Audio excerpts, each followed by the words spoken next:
There we go. Now can you hear me? I think you can hear me now. I didn't have the microphone correctly selected. Tell me if the sound levels are okay, because I've been fiddling with the sound. Cool. Yay. Awesome. So I'm counting at the moment, which isn't the most exciting video because I'm going to divide the front and back. I'm up to the armpits now, so I need to count 118. So that's 72 right there. And I know this is a 16 row repeat, so 72 plus 16 is 86. No, 88. All right, so there we are at 88. 88 plus, I'm trying to get to a 118. So 72 and 16, 88. Let me write this down. So that's 88. And another 16 will be 90, 104. So that right there is 104. Yeah, 104. Whoops, not quite. One more.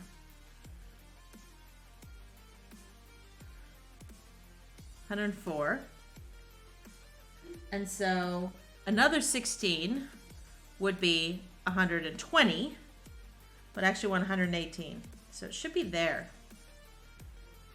Should be right there is 118. Right? 336 divided by 2, 118. So that's actually, does that seem right? No, 336 and a half is not 118. Bloody hell. All right. Oh, okay, wait. So that was 120 there.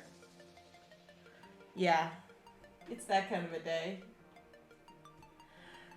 Okay, 168. Thank you. Thank you for doing the math, because I knew this was going to be a math-heavy way to start the day. Yeah, it's not quite. I don't want the front of the jumper to be a lot smaller than the back of the jumper.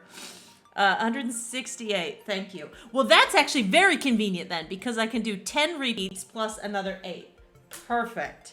All right, that works. So there's 1, 2, 3, 4, much easier to count, 5, 6, 7, 8, 9, here we are, 10, so that's 160, and yeah, then I add on, just grab another sticky marker here, 10 and a half, that makes a lot more sense. Duh. Okay. And then 8 past that. So that's fine. 1, 2, 3, 4, 5, 6, 7, 8. All right, so that is my other side seam line. It's basically what I've been trying to establish. Cool. Thanks. Thank goodness you were there. I knew it didn't look right, but oh. All right, that looks more divided evenly in half then. All right, so then I've got front of the jumper, back of the jumper, or actually back of the jumper, front of the jumper. Cool. Now I need to just quickly on my pattern, because what I want to do, so because I'm dividing for the front and the back, that means I'm going to have to turn around and go back the other way for the purl rows, which means I need to know where to start the pattern. So I just want to draw a line on my pattern at this point so I know where that line is. So my pattern here. So the pink line is where I've been starting when I'm starting on the front side. I'm just going to draw another line for where I'm starting when I'm starting on the back side. And so that's this pattern here. So it's 1, 2, 3, 1, 2, 3. It's there. Draw a line. Let's draw this line in. bright blue. 1, 2, 3, 1, 2. Right? 1, 2, 3, 1, 2. Yeah, that's the right place. I just want to make it a lot longer, actually. Can I just extend that? No. Undo it. 1, 2, 3, 1, 2. Ah! Come on, iPad. Let's just draw a super long straight line. And we'll move it where it needs to go.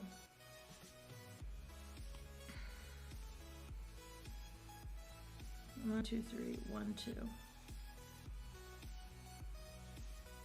Right there.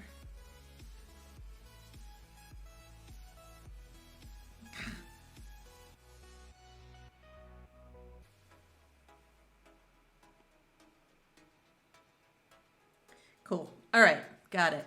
Yeah, that matches up. Just so that when I go back on the back side, I know that I'm actually starting the pattern from the blue line and going back the other direction. Cool. All right, now the actual armhole. So I've taken a picture of, because the pattern came from a magazine, so I've taken a picture of it. Okay, so keeping pattern correct, cast off 9 stitches at beginning of next 2 rows. So that's what we're going to do while keeping the pattern the same. And I am up to the bit where I need, let me refer to my handy dandy, this is a very complicated pattern, so I've got my key. I've actually been coloring in on the iPad as well because it's easier to tell. So that is the little pine tree, so I need the dark green. And I think it's the light green, the celadon, those 2 colors. Got it. Okay.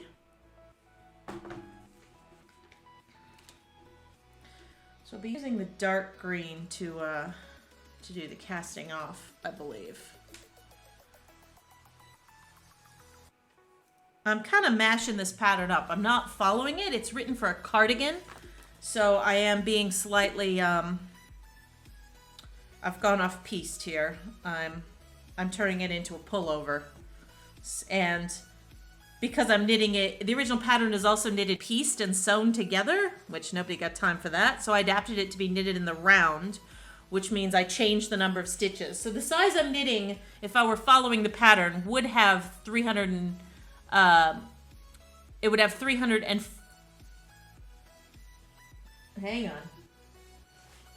I'm not far off it, if I recall correctly. Right, the large size at this point would have 342 stitches, and I had 336. So I was only off by 6 stitches, and that makes it continuous all the way around. So much nicer. And you would have lost 4 stitches anyway in the seam, so it ends up being the same size as the large size. So I can follow the pattern for the large size on the back. I'm going to start with the back. Obviously the front I'm going to have to tweak because I'm not doing a cardigan. So I'm going to have to figure out, it's basically a question of what I do with the neckline on the front. I can't decide yet if I want a V-neck or a scoop neck. That'll be the interesting bit. But for now, I should be good to go. So pink is the start of round. And so I have one more red to go here. And then I switch to green, and I'm going to cast off. They said I start by casting off 9, right? Yeah, cast off 9.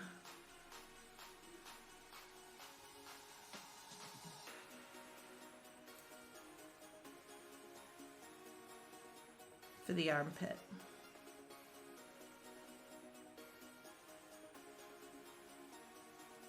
That first one's just going to be a bit loose. 1, 2, 3, 4, 5. Move the camera a little more this way. There we go. 6, 7, 8, 9. Ha, ha, ha. 9 stitches cast off. All right, let's quickly tie these tails together so I don't lose them.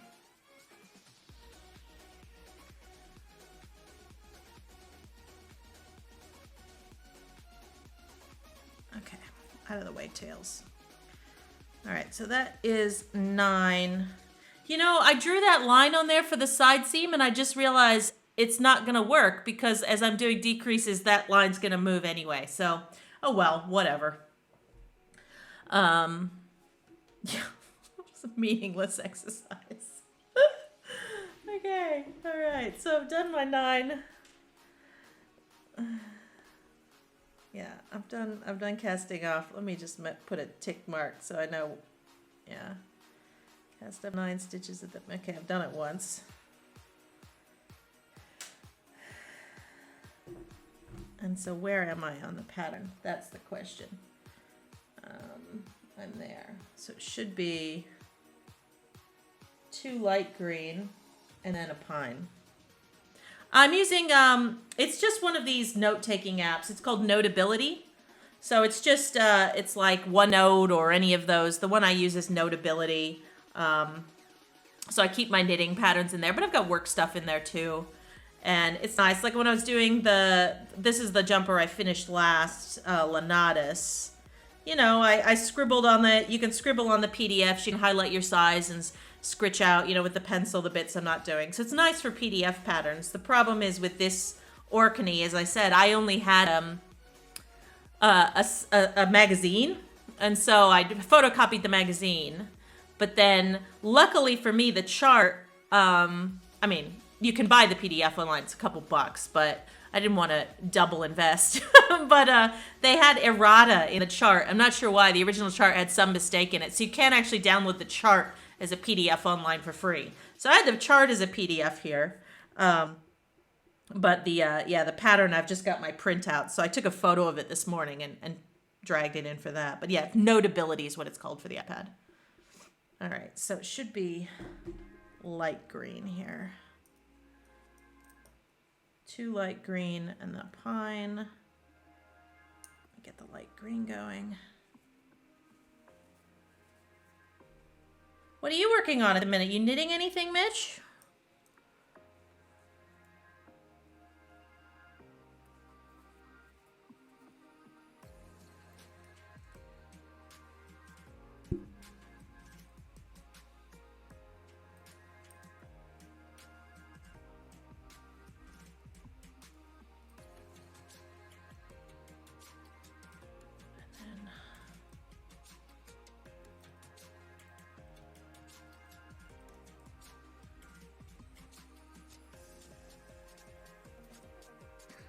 And then it's 4 pine, 1 and 4. Got it.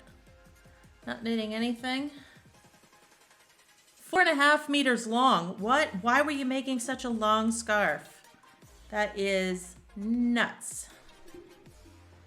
Okay, here we go.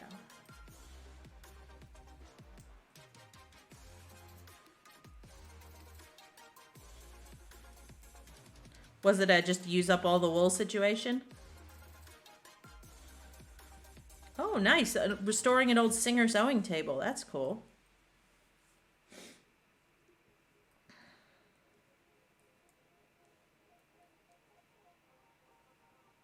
Does the sewing machine actually work? Or is it just the table?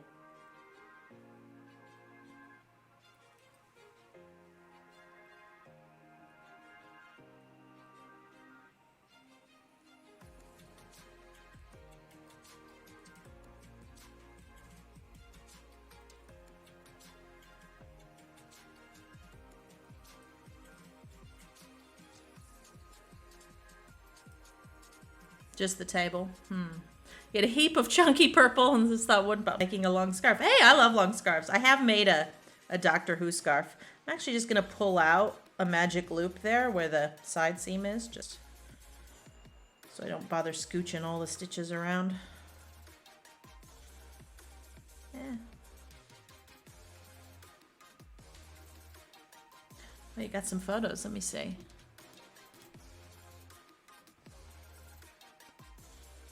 Oh, it's lovely. Oh, you found it in the road. Oh my gosh. What a nice table.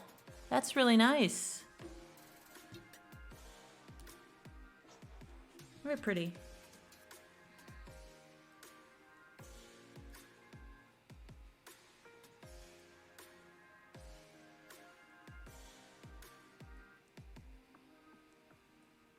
So the real fun will be on the pearl side here when I finish this row. That's gonna be when it gets real fun. I need a just giant easy knitting project. Unfortunately, all the things I've been knitting lately are complex.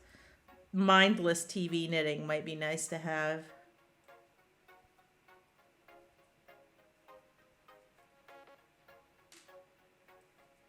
You're making a light to go on top of it.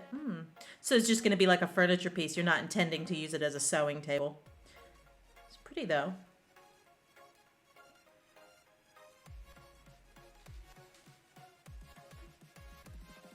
My current sewing machine setup is the opposite of that. I went and bought an IKEA standing desk, like an electric sit stand desk, because I can crank it up and use it to cut on. So I can stand and cut patterns without having to bend over and kill my back.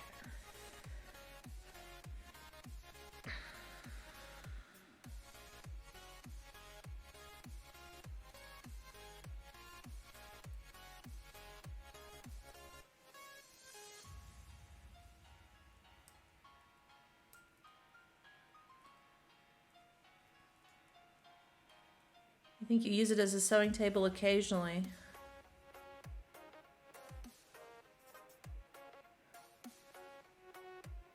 Make a tabletop so the machine is flush with the table. Yeah, that's cool. I had back in Australia, and I gave it away when we moved. I passed it on to I got it from another woman in our knitting group, and I gave it to another woman in our knitting group. But I had, what was it called? Soulmate? It basically was an Australian furniture brand, and it was this really interesting bit of transforming furniture. I think it was called Soulmate. Or So Easy, I can't remember.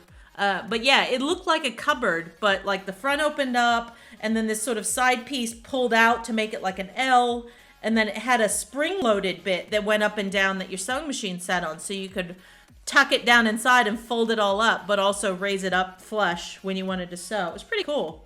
The thing weighed a ton. It was made out of particle board, and I passed that on to Auntie Toots on Ravelry, if you know Auntie Toots. She came with a vehicle and got it before we moved to Germany. Yeah, they're neat. I mean, I never really like the idea of folding it up and transforming it into just a cabinet. How often do you actually? I think I only ever did that on the few occasions we had someone like stay over and need the guest room, but most of the time it stayed folded out anyway.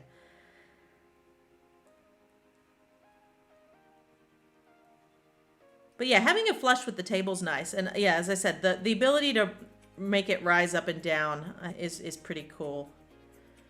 Saves your back a little bit. Drop a stitch, drop a stitch. Oh, you can make a guest room, yeah. You got all of our, was it you who took our IKEA? Someone came and took our Ivar shelving. Was that you? I can't remember. Yeah, we gave away a lot of stuff before we left. Sold and got rid of, and yeah, you took the shelving. That's right. You know, Ivar shelving is handy. Very, very good. Rod had all his he used to keep all his brewing gear on it.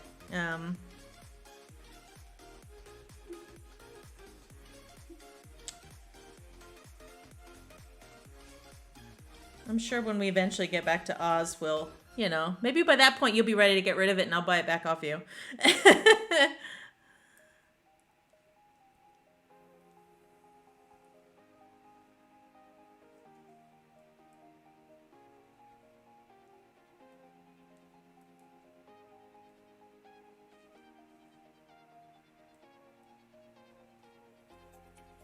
Okay, finally getting to the end of this first front round.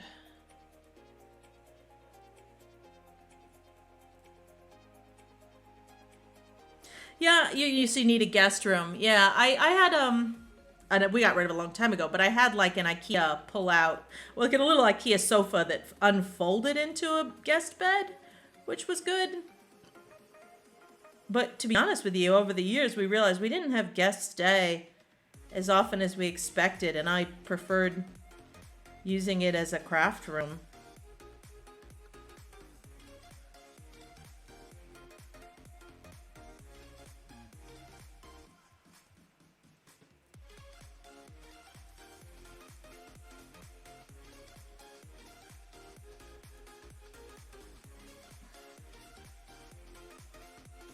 The one thing I was looking at for a guest room, I'll be honest with you, before we left, before I knew we were leaving, was I've seen a friend, so a friend of mine back in Sydney, Mary Helen, she has, and they make these things now that looks like a wall cabinet, but actually it sort of swings forward and turns around, and it's got a Pullman bed on the back that folds down.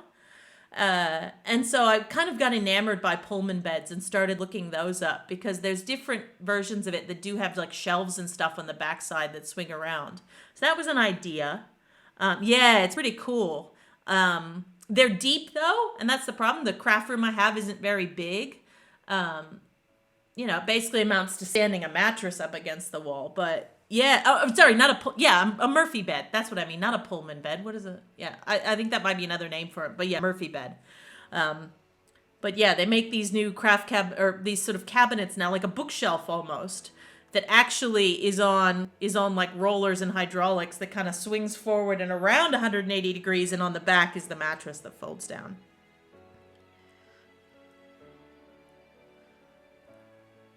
I think it would work best if you had like a small but like a rectangular room that was deeper in one dimension.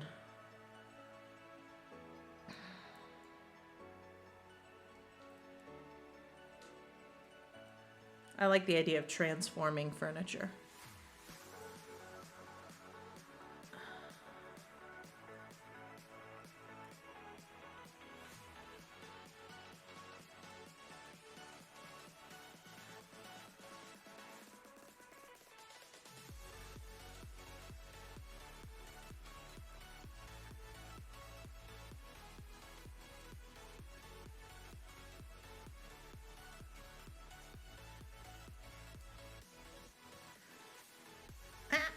This is where it's going to get fun. All right, this is our side seam I'm coming up to. What will be our other underarm side seam.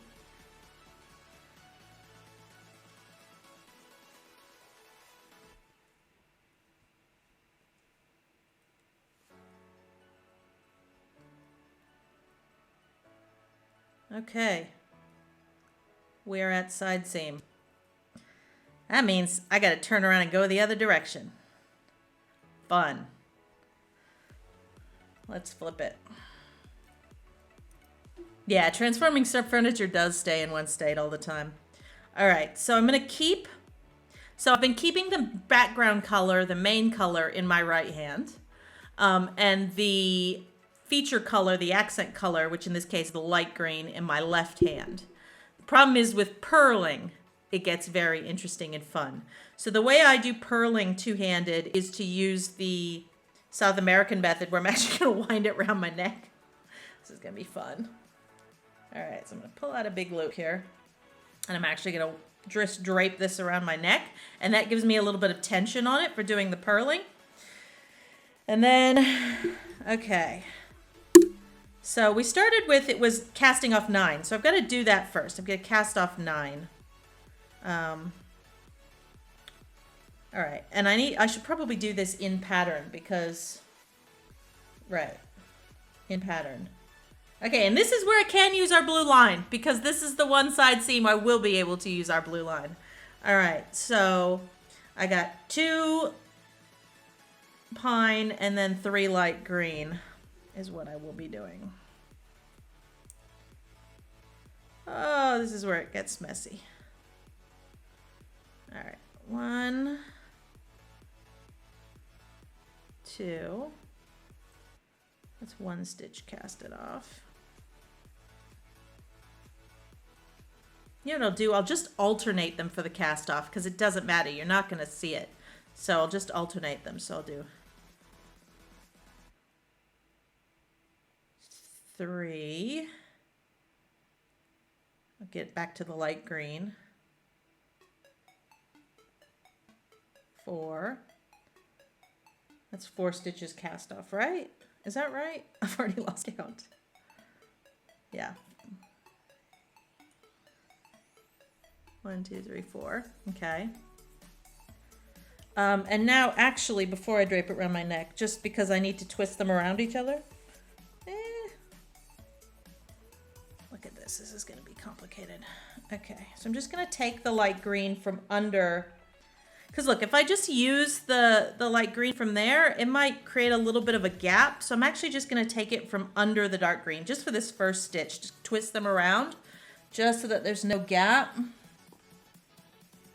Like doing intarsia. Yeah, like it's like doing intarsia. You know, whenever you're going from one color to another, you twist them around each other just so you don't end up with any holes. Okay, then back around my neck. All right. So now I'm still holding the dark green in my right hand, but so we've done 4 cast. I'm just going to use my right hand for this. Just for the cast off bit. 5.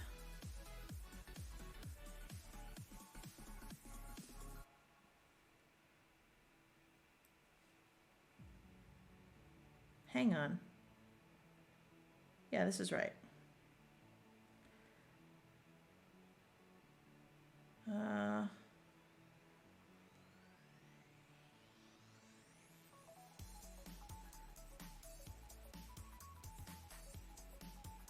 5. I've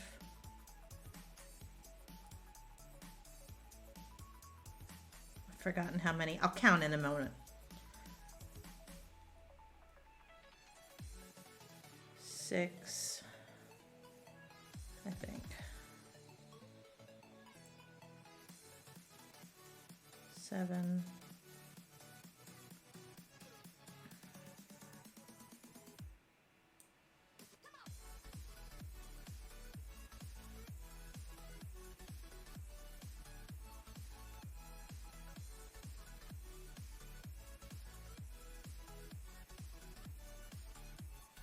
All right, so if I counted back 9 from the blue line, where would I end up? 1, 2, 3, 4, 5, 6, 7, 8.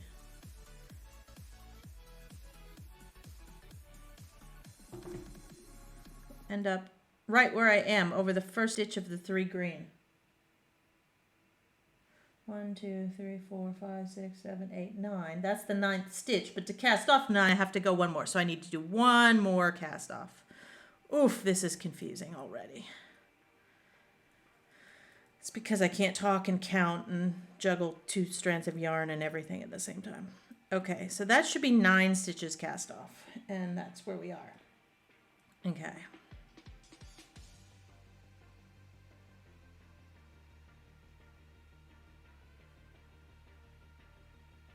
And now I'm going back the other direction.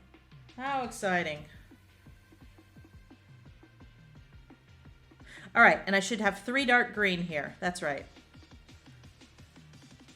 Okay, now we're doing it. Now we're doing Fair Isle in the flat using the South American method for purling. So I've got 3, and now I want to do a 1.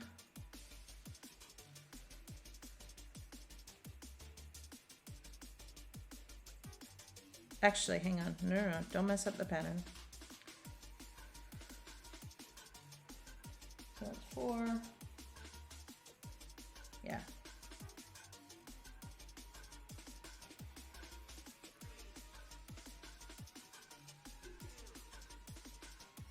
Hang on a second.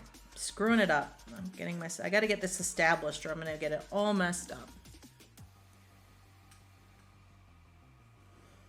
Where am I on the front? That's easiest if I look at it on the front. So that's the one with the 4 on it. So that's going to be a... Oh, right. Actually, it's a flip. Okay, so I've totally mucked that up. All right, so let's go back because I can see easily on the front that I'm doing it wrong.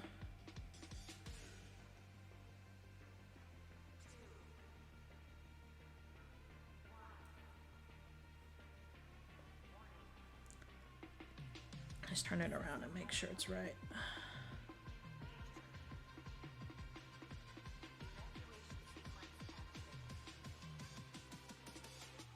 Got it. So should be 2 more green, and then 2 light green. 2 more dark green, and then 2 light green. Oh my gosh. See, that's why I said this way lies madness, because man, as soon as you start flipping this chart around the other direction and throwing in decreases at the same time, everything goes nuts. All right, now I got two of the light green. Cool, and that gets me to there. Okay, then 3, 3, 3. All right, I'm on the right pattern now.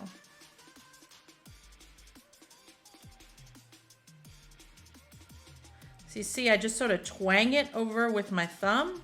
That's how I do the pearls, two-handed.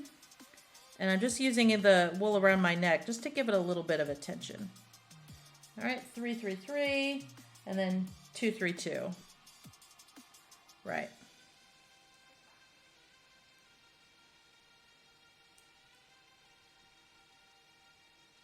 And the light green is becoming from underneath.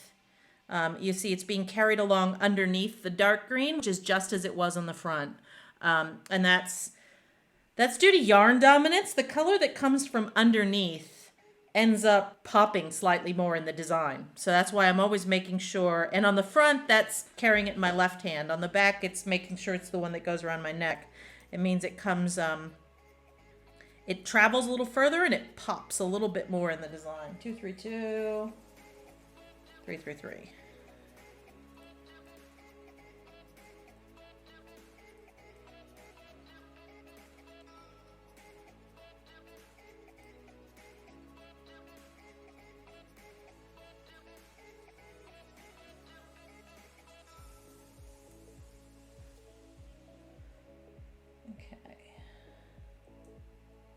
All right, I think we're past the danger zone where I can actually talk again.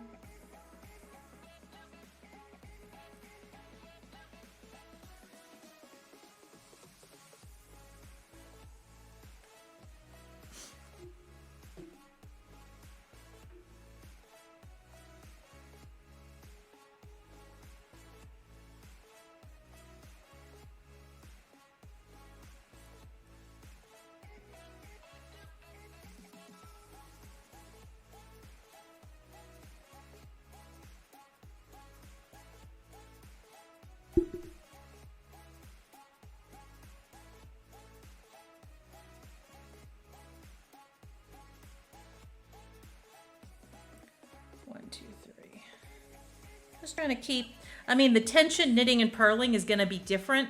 So it is going to introduce some interesting tension wrinkles. But you know what? It's, I debated on this long and hard what I was going to do with the sleeves. So the pattern, as I said, the original pattern for a cardigan is written to be knitted flat. So they want you to do this for the whole freaking jumper. I mean, no way. Knitting the whole thing flat would just be a nightmare. But they want you to knit the whole, yeah, Rowan patterns. They want you to knit the whole thing flat and sew it up. So yeah, I didn't do that. So I adapted the body and the round up to the armholes, which saved me a heap of time. So I'm doing but then it was like, all right, what can I do? I could knit the sleeves and join them up and knit it all as a tube as a raglan, but the decreases, you know, through here would not match. I could do a drop shoulder. I hadn't really considered that. So I don't have to do armhole shaping. Like this has like a cap sleeve. I could knit it flat and do a drop similar to this jumper. This jumper's a drop sleeve. Like the body's knitted as a rectangle, you see, and then the sleeves are sewn on at a right angle. I hadn't really no, I think I want the cap shaping. I want it to be a little bit more fitted at the sleeve, which means I have to do armhole shaping. Which means I had to do it knitted flat. I mean, a raglan, and the other problem with a raglan seam line is that it would disrupt the motifs. You know, I'd have to do decreases in the middle of a motif, and so that they'd get all broken along that seam line. And at least if you sew it in, you've got a visible seam to sort of, you know, it breaks it up for the eye. This is an experiment. I'm kind of making it up as I go. It could be atrocious.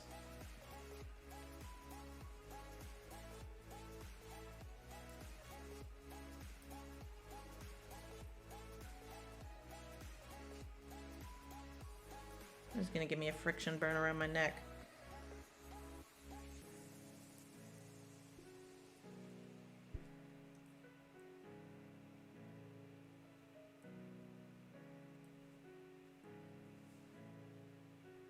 Greetings, people joining. Thanks for joining us. I am knitting Orkney by Marie Wallen, which was a Rowan magazine pattern, except not really. I've basically taken the chart, but instead of it being a fitted cardigan, I'm using the chart to make an oversized 333, yeah, an oversized pullover with short cap sleeves and a neckline to be determined.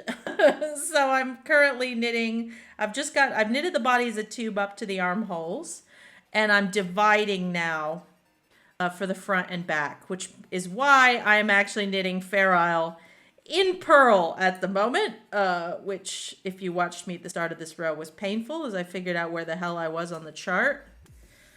Got there in the end.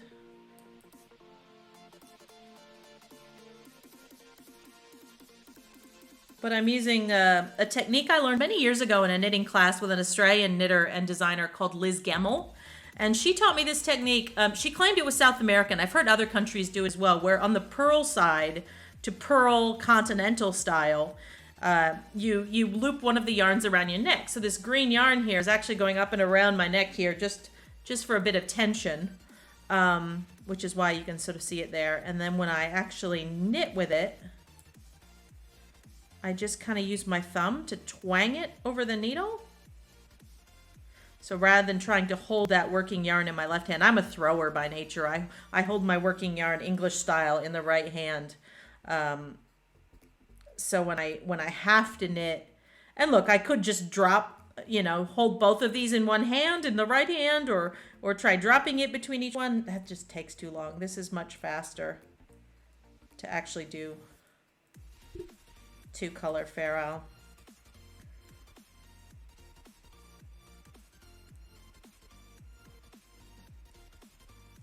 And I'll flip it around here in a second. You can actually see the design. So there's our side seam there. So I'm nearly back up to it.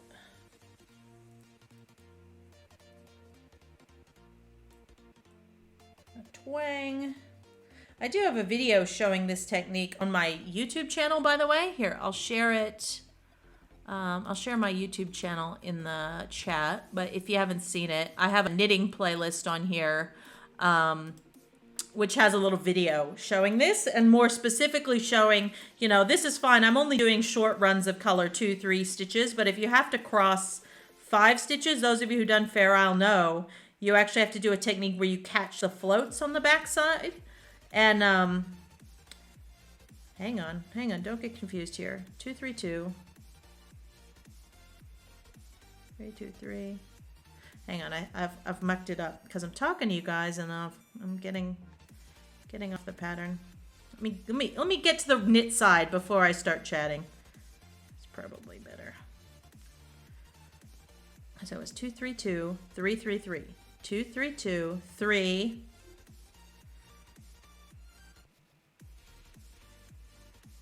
1, 2, 3, 3, 3. There we go.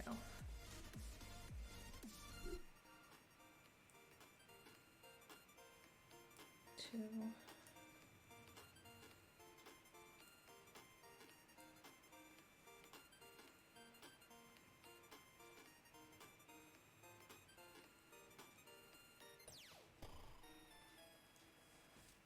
2, 3, 2.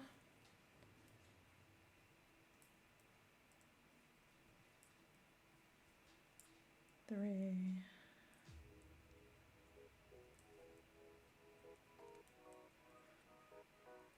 You know, it's easy to error check on the front because you can see the design doesn't line up. But hey, Jody, but when you're on the back, it's a lot harder to tell you're knitting the right thing. 3, 3, 3.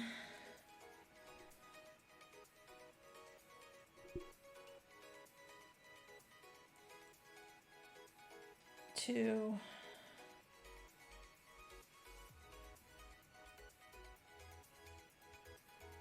3. 2. 3.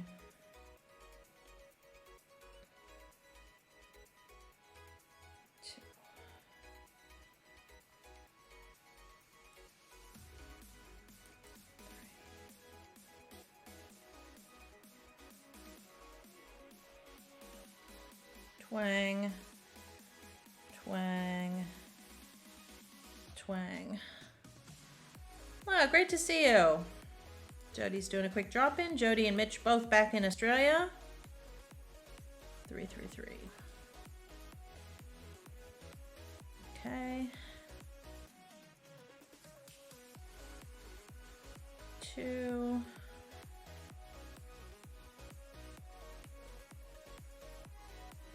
3.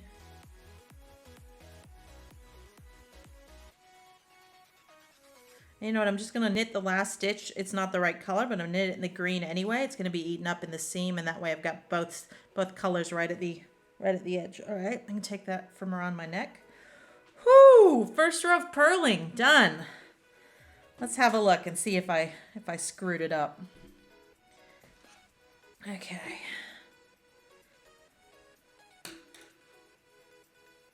Looks good. Looks good. Oh, it's grown quite a bit since you saw it last. One thing I'll call out is this section here with the sort of snowflakes and the red stripe actually has another color that's missing. If I show you the design here, whoops, let me go back to my pattern. So it's this section here, and you can see there's actually these sort of aqua little crosses that are supposed to be through the design. You're supposed to do 3 colors in a row. In there, forget that. I will go back and duplicate stitch those little teal crosses through here because that's just nuts to do 3 colors in one row. So I've just done 2 at a time. All right, so that is our first 2 rows done of the pattern. Let me move my little green line telling me where I'm at.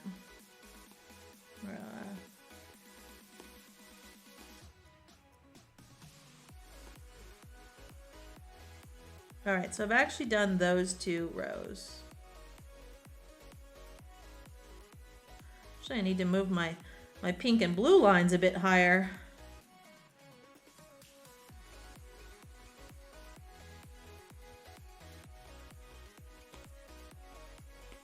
Go away.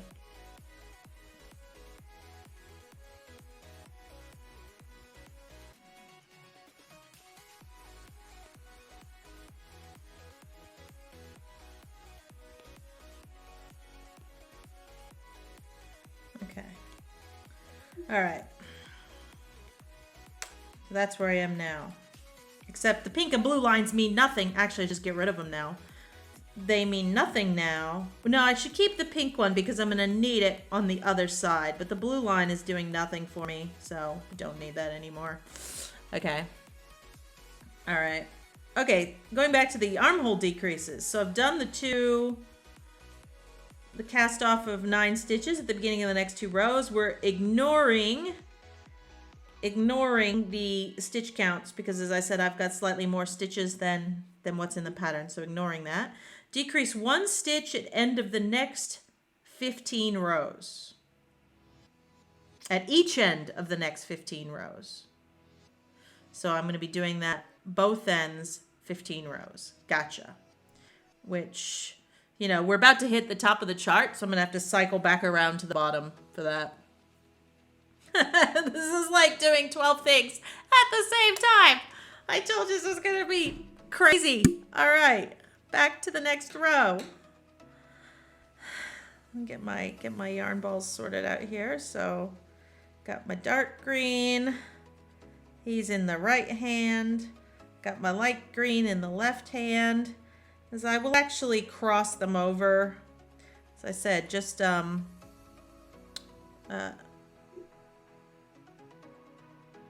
except I have to do a decrease anyway, so it's fine. I'm gonna untangle them. Yeah, it is crazy, Jody. I know this is why no one knits Fair Isle jumpers flat, Rowan. It was funny. I went on Ravelry this morning looking to see if I could see any other examples, and the only one I could find was a project by Marie Wallen, who wrote this. So she's clearly a nut bar. Yeah. Good night, Jody. Go get some sleep. Hope you had a lovely weekend. All right, so I need to do a decrease, right? At the start and end of each row. So let's do that. And also, where am I on the pattern? Okay, so normally it would be a green and then a light green, but I'm actually just gonna do should I slip the first stitch? Maybe I will. Maybe I'll give myself a nice little slip stitch edge just so I've got that. And then I'll do a decrease. And because this is the seam line, I want it to lean. Do I want the decreases to lean into the side or into the side? So I'll do a knit two together on this side and an SSK on the left side, right? Yeah, it's, what do you call it, fully fashioned or wherever, where the decreases point into the seam line as opposed to running along it. I will point it into the seam line. So I will knit those two together.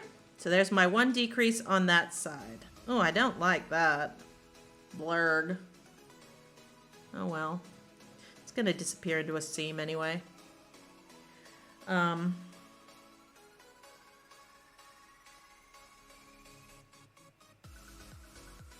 like green. Okay.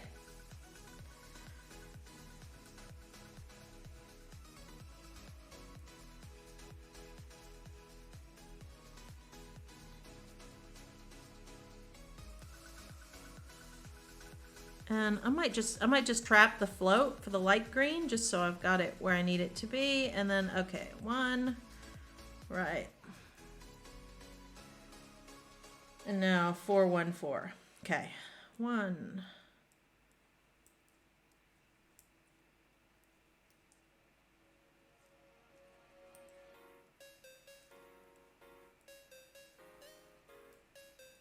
It does hurt the brain. This pattern, 414.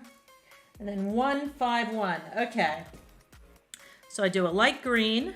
Now I need to do 5 in the dark green, in the pine.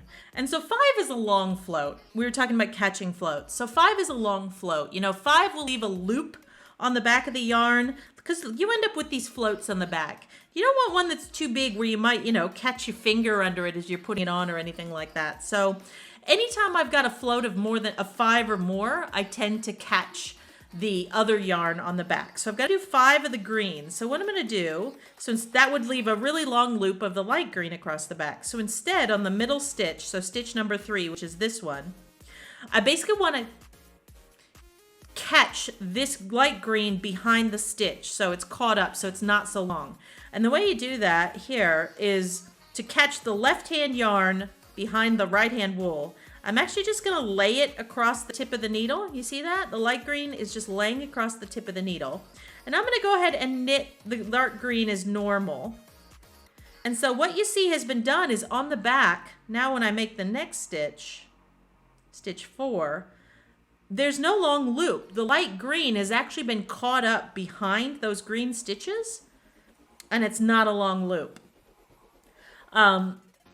This is called catching a float, or as normally what you would call it, or weaving in floats as you go. There's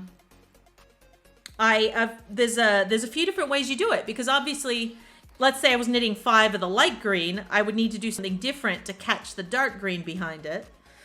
And then when you're coming back in purl, there's also 2 other techniques depending on whether you're catching the right wool or the left wool coming back in purl. So it gets very complicated. And so that's why if you go to that YouTube channel, my YouTube channel that I put in there, I've actually done, because I have done another Fair Isle video that was knitted flat, a garment. And you can actually go on there and see how you do it.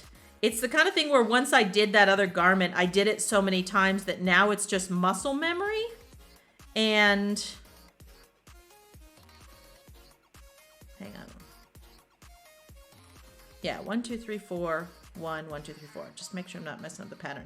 So it's hard for me to actually like describe it. You know, you've done it so many times that your hands just do it. Like if I stop and think about it, it's actually quite difficult for me to do.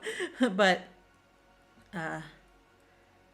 right, see, 1, 2, I need to catch the float. So needle goes in, lay the light green over the tip, and then do the stitch as normal. And you basically just catching that green yarn behind, the light green behind the dark green, so you not end up with a long float.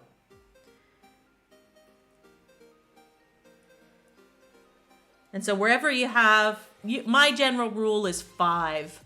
And so there's some long floats in this pattern. Like you look, you know, here, say between this row where there's a dark stitch and then like, what is that, like 10 or 13 of the light, I would actually catch it twice. I would catch it sort of every 4 stitches maybe on the back side to carry that along, so you don't end up with really long floats in the back. Look, you don't have, like, it's not just about catching your finger at all. That helps as well, but it also helps keep the tension, because if I were to just carry that light green all the way from there to there in a float, it gets really hard to keep the tension right, you know, and spread it out. Even these ones here, like, look, these are the ones with 4 stitches. So I've not woven that float.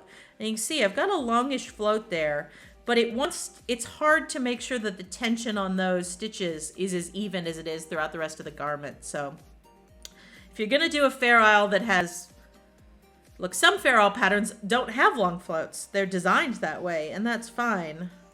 But if you're going to knit a Fair Isle, you're probably going to run into this at some point.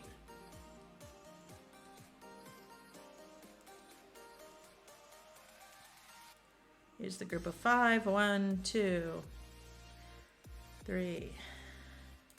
See, now I can just do it without even really stopping to think about how I do it.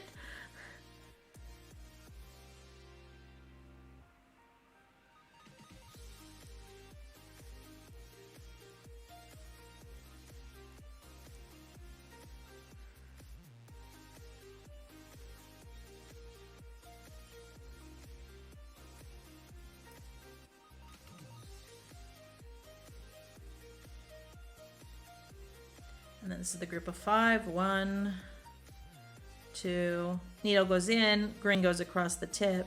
3, 4, 5. It's kind of magic.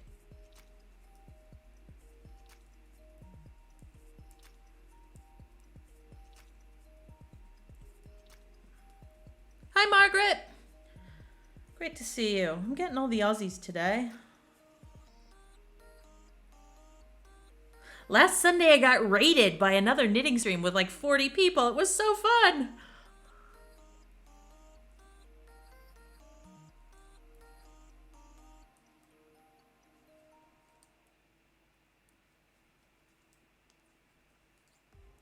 There's the group of 5.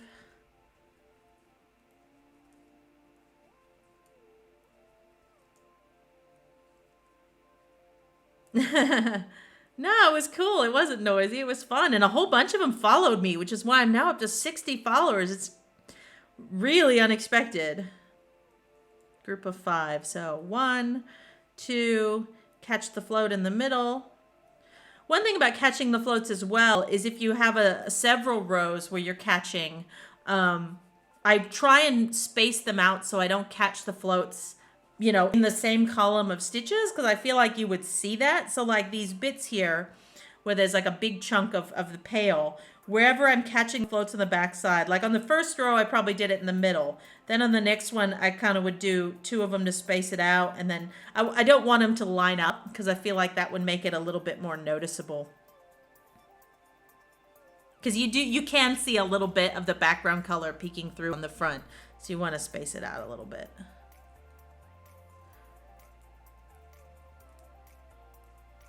I'm gonna be so happy to see the back of this motif.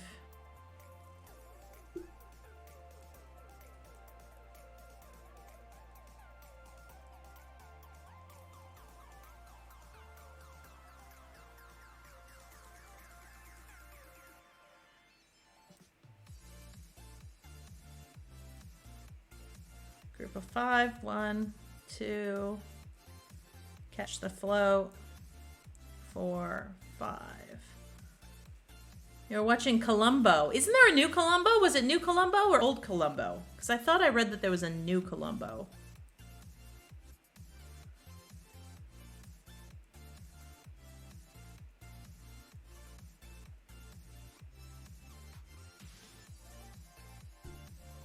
So 1, 1. Let's just pull out the loop there at the armhole.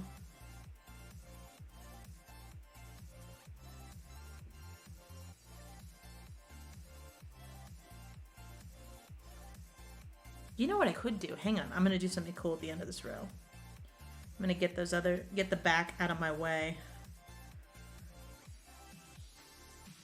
Oh, Perry Mason. You're right. Thanks. Yep. Not Columbo. So still Peter Falk. Forever and ever.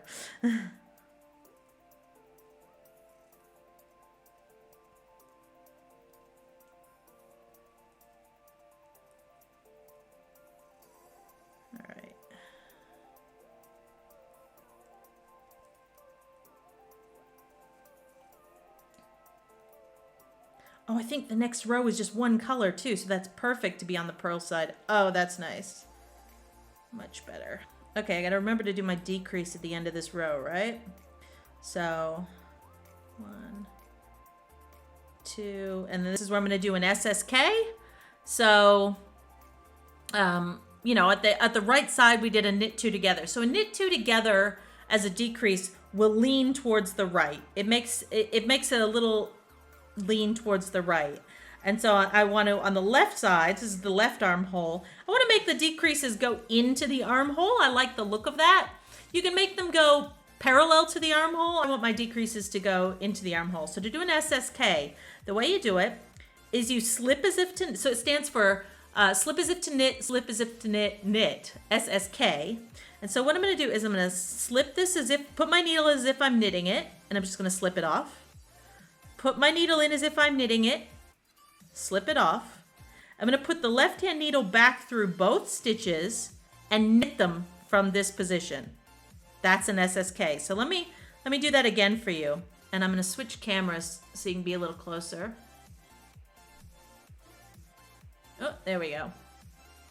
So an SSK, and the reason we do those slip as if to knit is it actually twists the stitches. Because if I just, so if I do a knit 2 together like this and I knit it, you'll see, you can kind of see that lean to the right. The left hand stitch ends up on top of the right hand stitch and it creates a lean to the right. I want to lean to the left. And if I do that without slipping, what I need to do is I need to twist them. And so twist them means that I want the right hand stitch to lay on top of the left hand stitch. So again, slip as if to knit. There's the first S. Slip as if to knit. So slipping just means moving the needle from the left needle to the right needle. I'm doing it as if to knit, meaning I'm putting my needle in like I'm going to knit it, and then it just goes. And so they're now both twisted. So when I put my left hand needle back through both of them together and in front, now I knit from this position.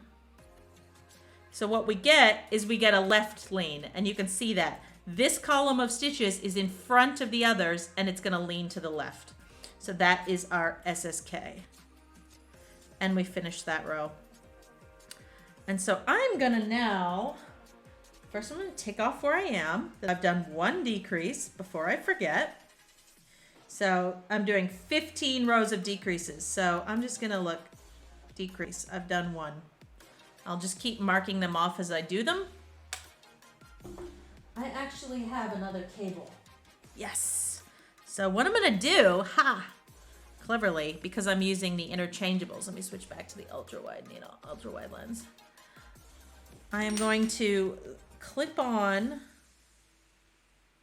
the extender, which I've got another cable attached to. I'm going to pull that through.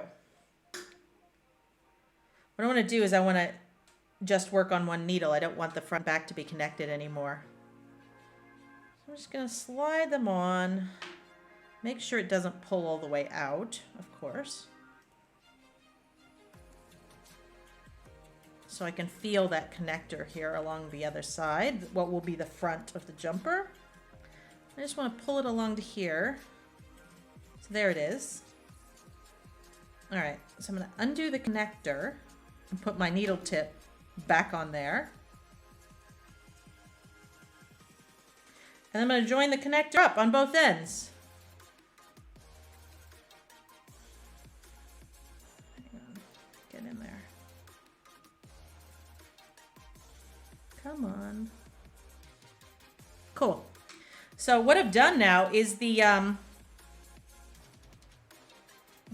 except I managed to get my ball on the wrong side. Okay. So the stitches on the front of the jumper are now on their own needle, just sitting there completely closed off. It's a closed loop, so I can actually flip it around, and now I don't have to worry about it. And so now I'm just working on the stitches on the back, and I've just got one circular needle. So you could do this by threading through another circular needle. So basically having look, I've basically put them on a stitch holder. I've put the stitches that are gonna be the front of the jumper on a stitch holder effectively. So they're not in my way. All right, time for the next row. And yes, as expected, the next row is all just the dark green, the pine. So I can actually break off the light green at this point. Don't need it anymore. Cool, put you away. And it's just a straight row of pearls, which is awesome. No fair isle needed on this side. So you can see there's my stitches for the front. I'm just gonna leave them sitting there, out of the way. And I just need to purl across this row, and the only thing I need to do special in this row is I need to do my decreases at either end. All right, so I need to do a decrease on this side that leans towards the side seam, which I can't remember. Does a purl two, so I'm gonna slip the first stitch because we're creating a nice selvage, so I'll do that. I can't remember. I'm just gonna do a knit two to purl two together and see which way it lies because I can't remember. Okay, that leans towards the side seam, so that's fine, right?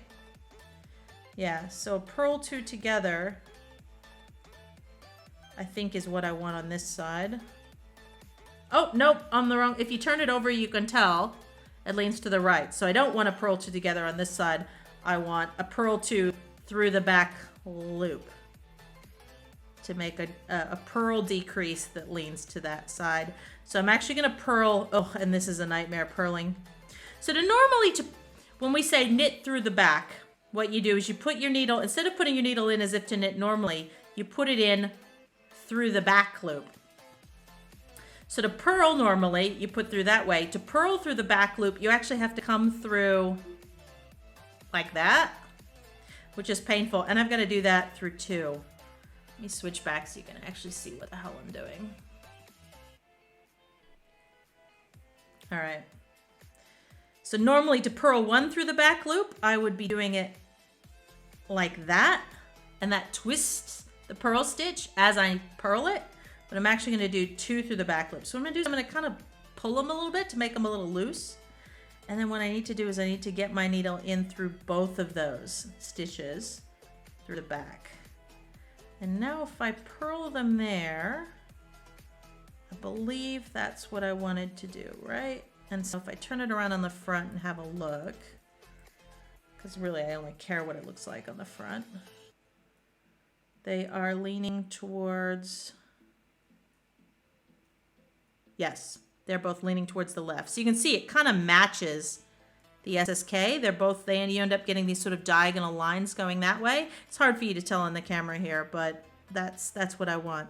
All right, so I did a purl two through the back loop at the start. Okay, and now I'm just gonna purl my way across. And it's just a single color row. Yay! So no other decreasing, no other fair isle flipping back and forth.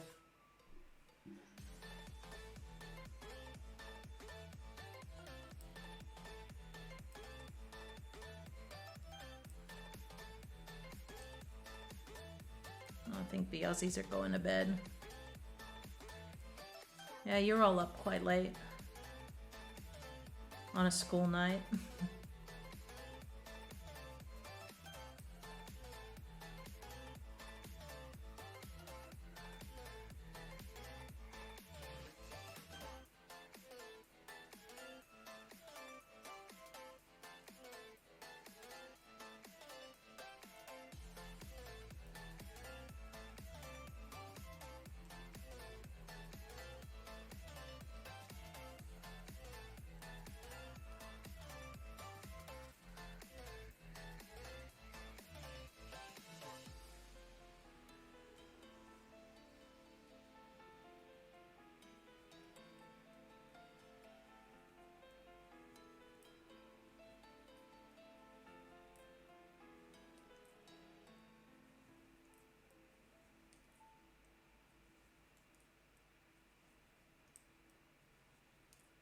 And this is where you can really see as a thrower.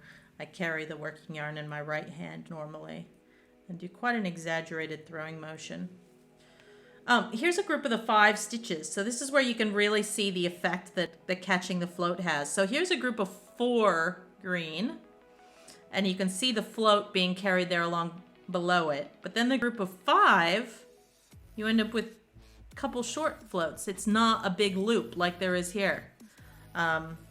Look, I could catch it in the middle of a group of 4. It's just that it takes a little extra time, and so I don't bother for anything less than 5 stitches.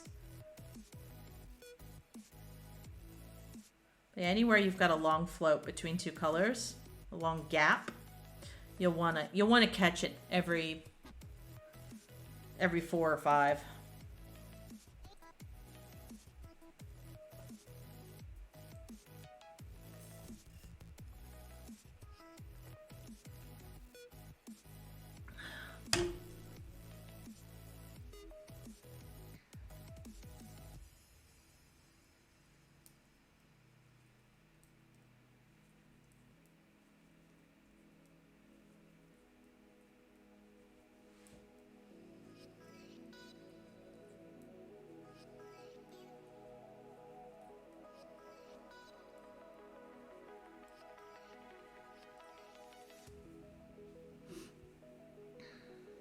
I am a little worried I'm gonna run out. I mean, I'm getting up to the top. I shouldn't run out of wool, but I've got plenty of some colors, but some colors are getting rather low.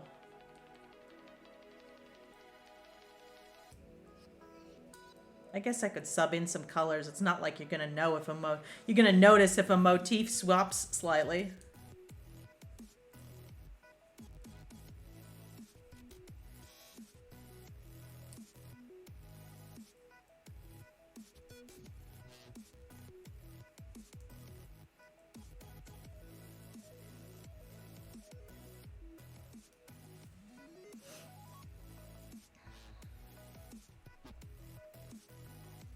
You know, the last jumper I knitted, that Lenatus, was all in the round and all knitting.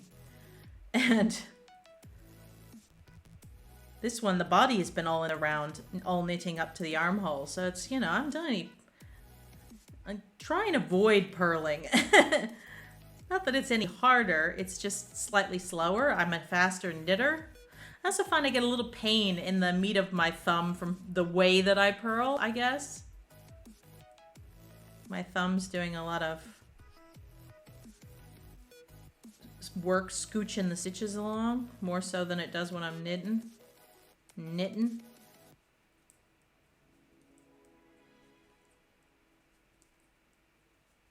And I gotta remember to do the purl 2 together at the end of this row. So we're doing armhole shaping in Fair Isle. Knitted in flat, which is the way the pattern's written, because Marie Wallen likes to make things tricky for people.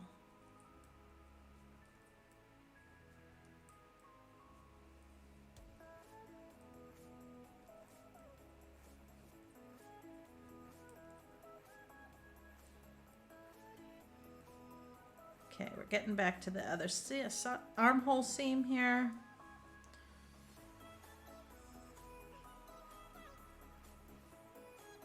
All right, last 3 stitches. So you'll notice when I do the decrease at each side, I'm not doing it on the last 2 stitches or the first 2. I'm always making sure that last stitch stays intact.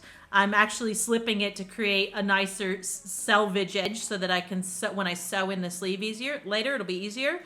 So I'm gonna do my decrease here, my purl 2 together in 1 stitch from the edge. So my purl 2 together, and then my last stitch is a purl. And now when I turn it around on the knit side. Motif finished. And there you can see that purl 2 together leans to the right. So it actually creates a little diagonal line pointing towards the side seam, which is what I want. All right. I think that's it for the dark green, isn't it? Yeah, we're switching colors now.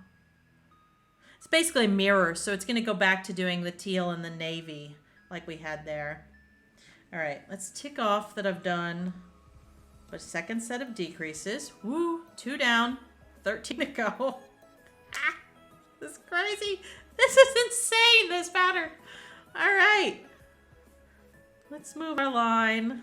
So the green line is the row that I'm on, but actually it's not quite. I need to move it up a bit. So just done that row. Cool. We're almost at the top of the pattern. I'll be recycling back around to the bottom here shortly. Okay, so next row is the diagonal line. This is where I gotta refer to my little cheat sheet. Diagonal line is the teal color, the watery, and the triangles are seafarer, which is the navy. So, all right, dark green, you're done. Just break you off.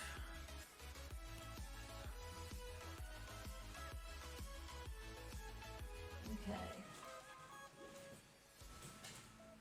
Let's dig out the other colors. All right, that's the navy color. And that's the teal color. And which did I carry in which hand before? I started with the navy, so I would have carried the navy in the right hand, and the teal is the accent in the left. So I'm going to keep doing that. Basically, look, it doesn't matter which color you put in which hand. I mean, it does to an extent. The color that you carry under the other color. So in my left hand, pops a bit more, so I'm always making that the accent color. But really, if you learn nothing else, is to just be consistent throughout the garment, which is easier when you're not changing colors every friggin' motif. But you know, it is what it is. So I will be doing the navy in the right hand and the teal in the left.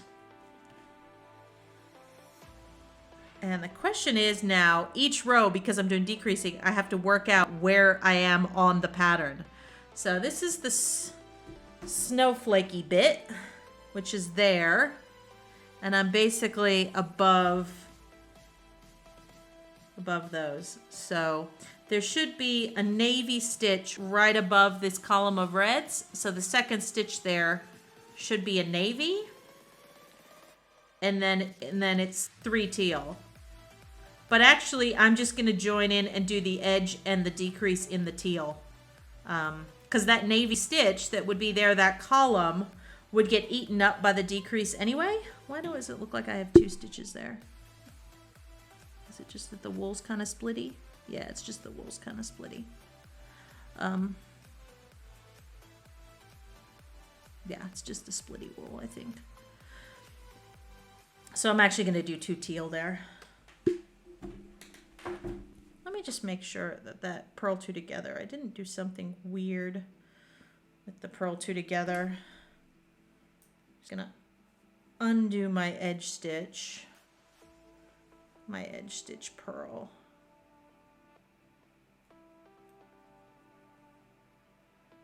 And that was my purl 2 together. Oh yeah, it's just the wool. The wool's kind of untwisty there, so not a problem. Purl 2 together. Purl. I thought maybe I didn't, you know, get one of the stitches decreased correctly, but I did. Okay. All right, so we're ready to go back across. And as I said, this is where it gets so fun.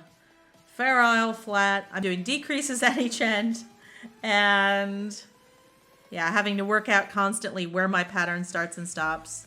I'm actually going to I will just slip the first stitch because I'm keeping that selvage edge always intact.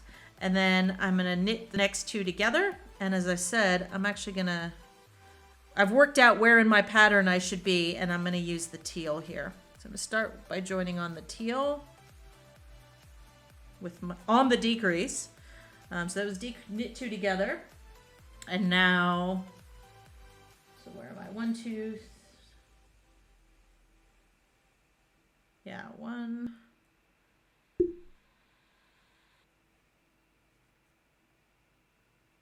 2. Where's the navy on top of?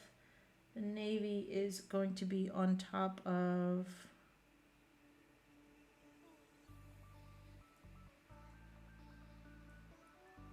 this is so complicated.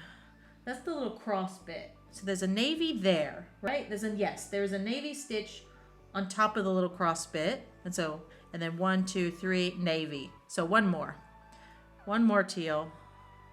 This is gonna do my head. This is not have a glass of wine and do this pattern. All right, now the navy gets joined in. Once I get it established, each motif, it's fine. It's just starting each one. Okay, and then 3 teal. And then my navy should be at the top of that little cross, which it is. Good. Kind of need like a fixed point to then go back and measure from. I like to establish it a little bit, and so now what I'm going to do is go back and just tie those tails together. So I'll tie so look, I've got a green tail at the edge, I've got the teal tail that I've just joined in, so I'm actually just going to tie these 3 tails together in a bit of a bow. Just to get them out of my way for now. They'll eventually be woven in. Okay. They're out of the way, not going to come loose. And so now I'll get myself sorted out for 2 color knitting. So as I said, teal in the left, navy in the right. And I'm doing 3 teal, 1 navy all the way across.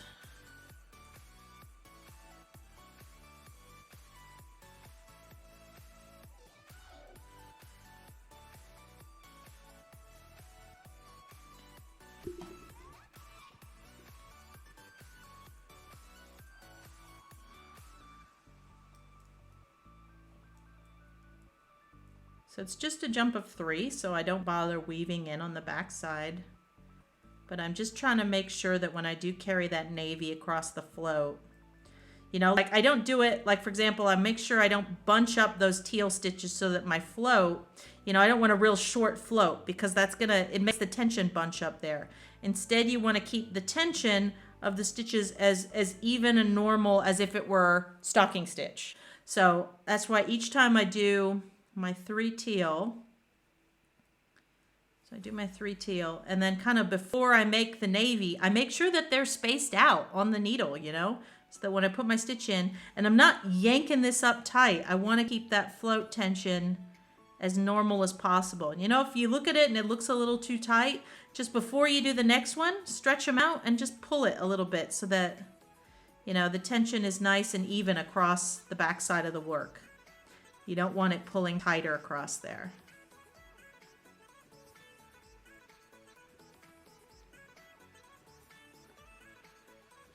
Okay.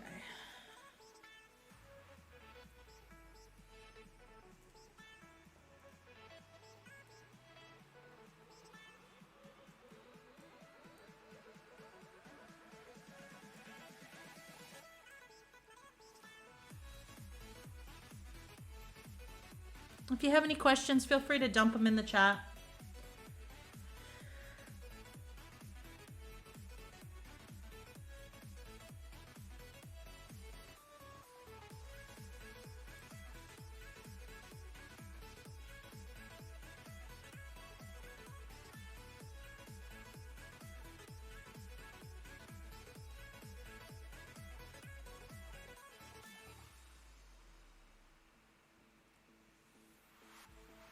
This cable is, as you see, is really sort of twisty.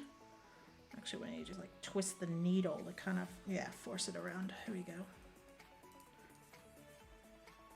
You can get cable needles without, that's when we talk about cable needles, or sorry, circular needles, the cable and them not having, you see this one's got a full-on kink in it.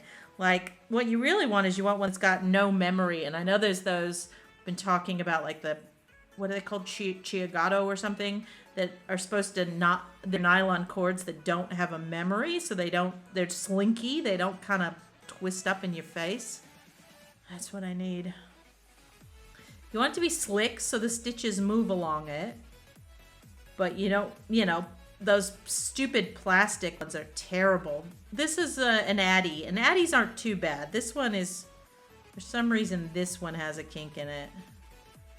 You know, people say you can dip them in hot water and sort of straighten it out, melt it a little bit, but I've not bothered with that.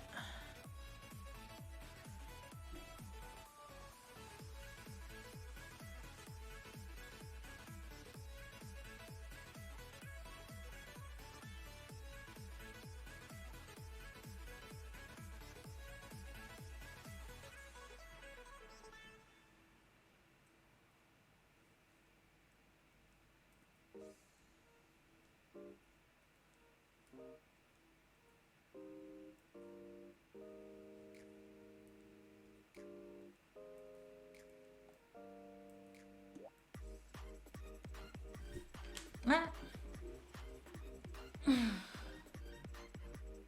Drop the ball on the floor.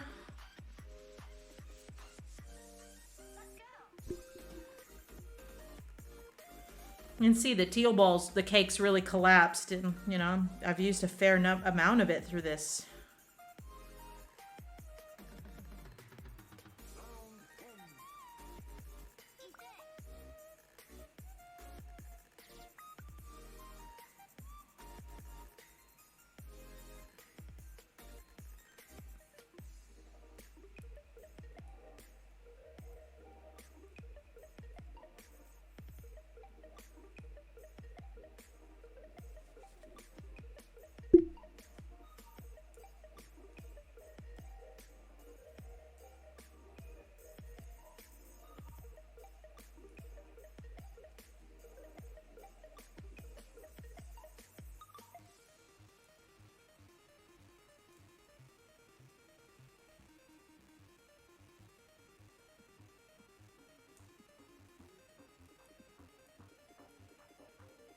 Quite warm sitting here with this. I'm wearing a warm jumper today anyway, and I've got this heavy thing sitting on my lap.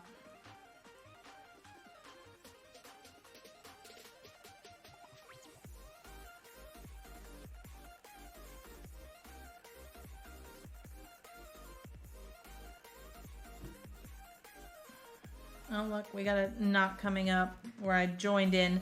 Those of you who didn't see this, I actually started knitting this sweater 7 years ago as a cardigan and realized only after I knitted the entire body that it was way too small, stuck it in a bag and ignored it for 7 years. So this was my New Year's resolution to deal with this. And dealing with it ended up being pulling it apart and reclaiming all the yarn, which means I do have some joins from where I broke it originally. So I've basically just been dealing with those as I come to them. All right, we're getting to the armhole again here. So 1, and then it would be, okay, so this is where I'm doing my SSK decrease on the left. So SSK, so slip as if to knit, slip as if to knit, put my needle back through both stitches, through the front of both stitches, and then knit from this position. So that's my SSK, and then knit the last stitch. And there you can really see those decreases are starting to lean in to the armhole. Okay, that row is done.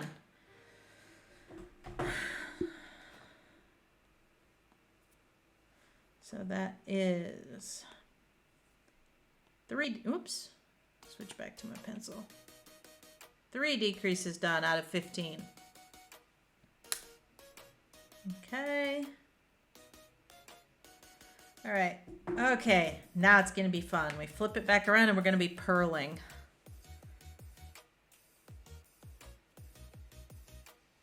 And we're going to be purling in Fair Isle. Ah, fun. No, this way is madness. But actually, we're in a fairly simple pattern, which helps. So basically, wherever I have 1 navy, that's now going to be 3 navies centered over it. So that's pretty easy to remember. I do need to do my decrease. So I'm going to slip the first stitch.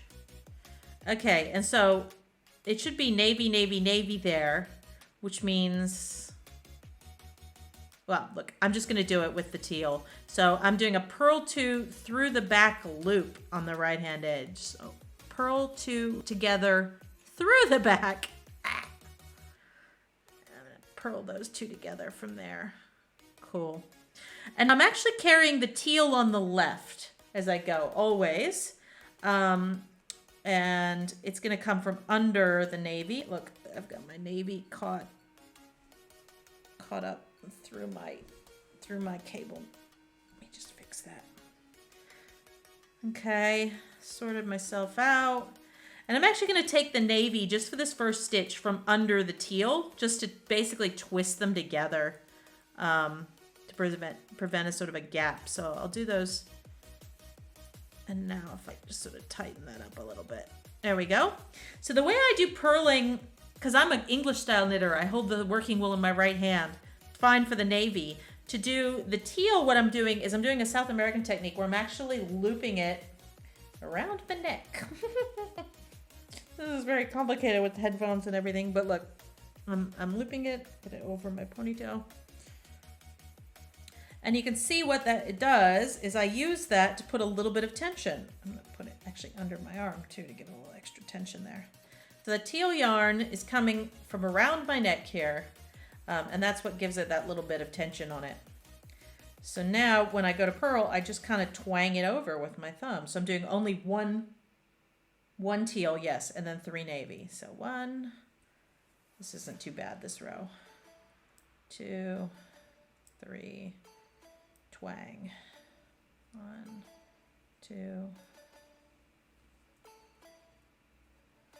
3, twang. It's a lot faster than putting it down and picking it up. And it also stays consistent.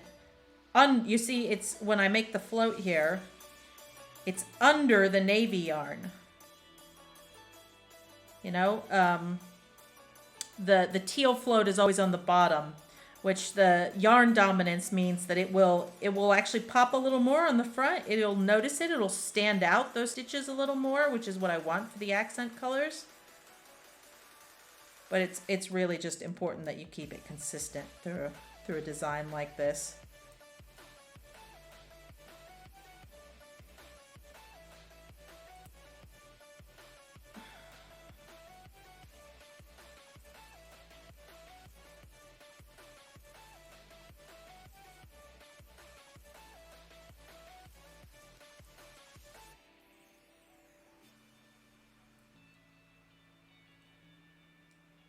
I'll zoom in. I'll use the close-up camera for a while.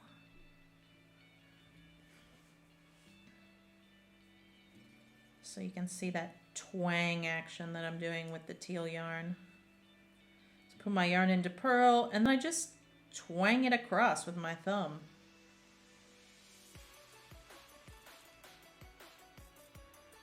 And just that little bit of drape of having it looped around my neck is just giving it just the right amount of tension for that. So twang.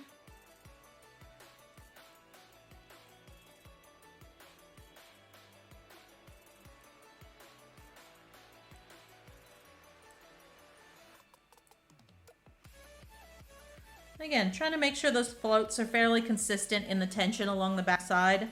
Your tension purling is just different than your tension knitting. That is the case. It's kind of unavoidable, but I'm doing what I can to try and even it out. So I make sure when I do, I do my twang, and then I kind of make sure that that float isn't too big or too small compared to what it would have been on the knit side. Twang. I'm doing 3 of the navy, 1 of the teal. So yeah, if you are a continental knitter where you hold the working yarn in your left hand, purling is tricky, and people have different techniques for doing it. I've seen it. Red and Wolf Designs, who's a Twitch streamer, a German lady here, she showed me how she does it. I just find this neck technique with the twanging easier than because I'm very right-handed, and putting anything in my left hand like that, the muscle memory just isn't there.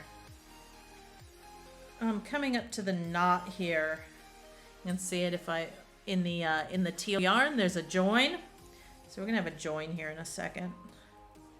In the teal, do like 1 more stitch in the teal.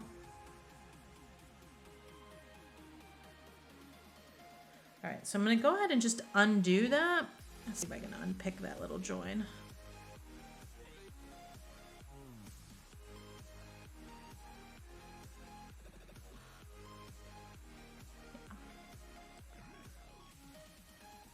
All right.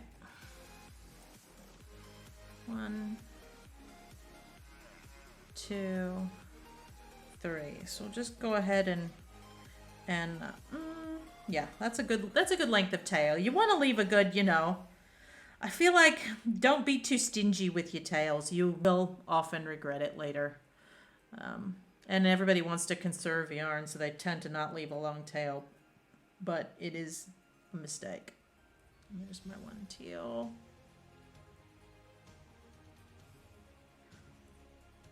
Three navy. And so what I'm going to do here is I'm just going to gently, so there's the tail of the new teal and the tail of the old teal.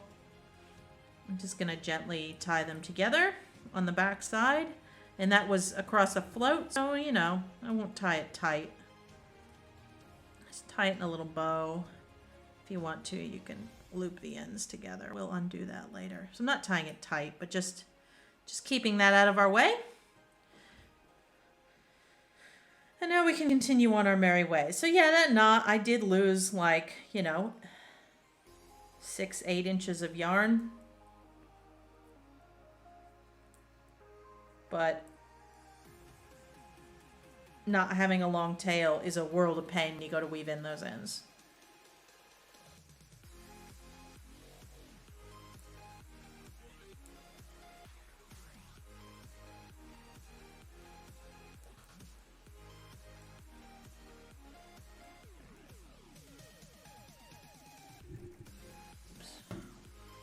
Oh, how am I'm going around the outside of the navy. How did that happen? That's what fell on the floor.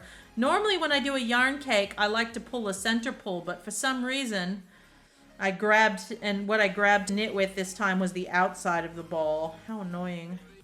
That's why it's not sitting nice and, you know, this one I pull and it just comes out of the middle. It doesn't roll around.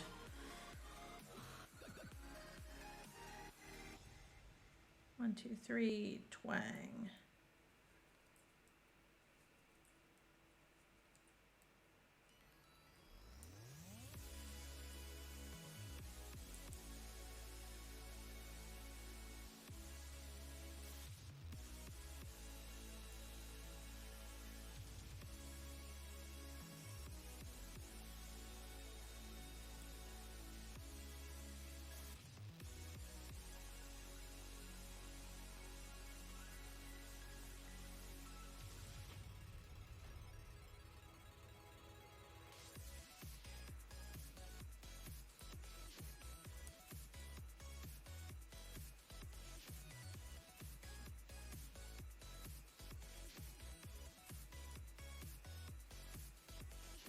Twang. It's giving me a little bit of an itch around the neck. That's why I'm making this oversized, and I will only ever wear it on top of like a long sleeve t-shirt or something, or a button down, because I just find this Rowan felted tweed, like, it looks great. It's very rustic, but it's hairy, and I find it a little itchy against my skin. So it's not going to be something that I wear against my skin. I'll tell you that.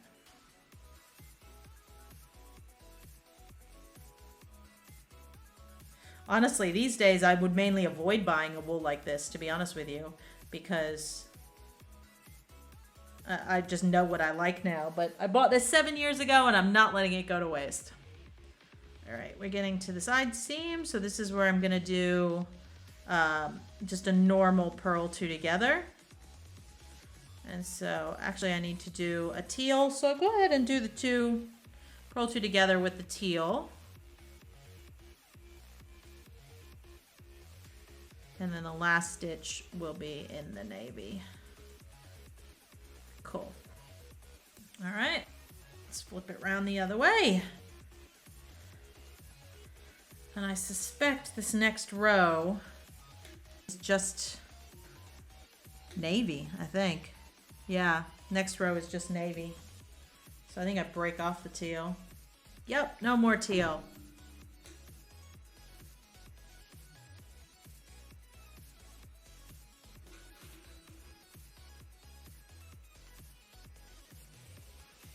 Okay, there's going to be a row. So I'm up to this row. Let me move my little marker for where I am.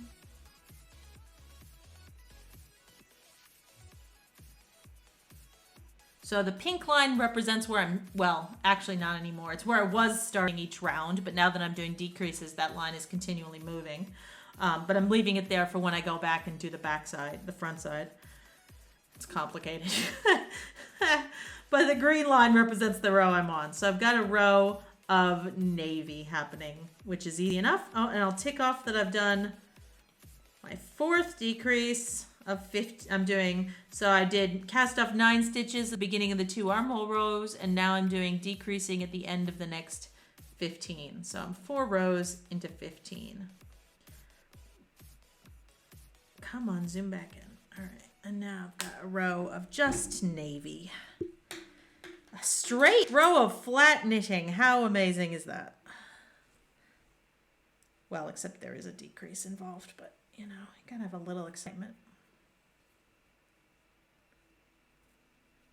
Oh, and it looks like we got a knot coming up in the navy too, so we'll have a join somewhere. What have I got? Let's just make my wool's tangled up in my needle. Ah! There we go. Okay. So I'm slipping the first stitch just to give myself a nice selvage. So I'll slip it, and then I'm knitting 2 together for the decrease. And now I knit all the way across.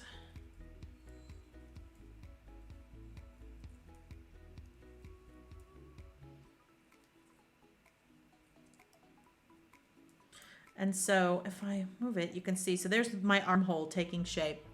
So I've got a selvage stitch. So basically I've left the edge intact. There's no decreases on the actual edge stitch because I'm going to use that later when I sew up. And so each of the decreases, they're hard to see, but they are leaning to the right into the armhole.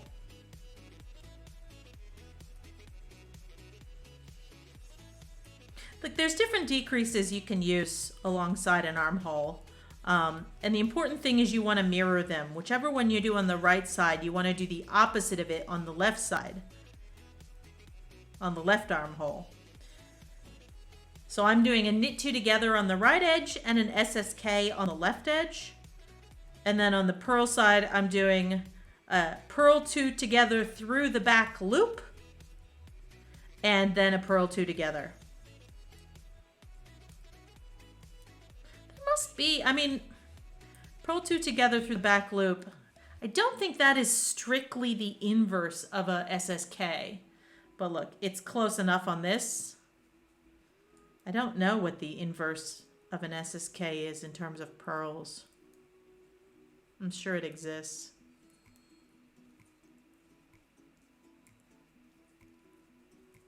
I mean, I could do a knit 2 together through the back loop on the other side. Again, it's not exactly the same. Oh, there's our join. I'll go ahead and, can I actually undo this knot? Most of them, when we joined them, my husband and I, when we reclaimed the sweaters and skeined it up, we just did it real loose. Ah, you know what? It's dark, I can't see it. I'm just gonna break it. There we go. That's kind of a short tail, so I'm actually going to go back a little bit. I'm going to tink a few stitches, just so my tail is a little bit longer, and then I'll join in the new wool.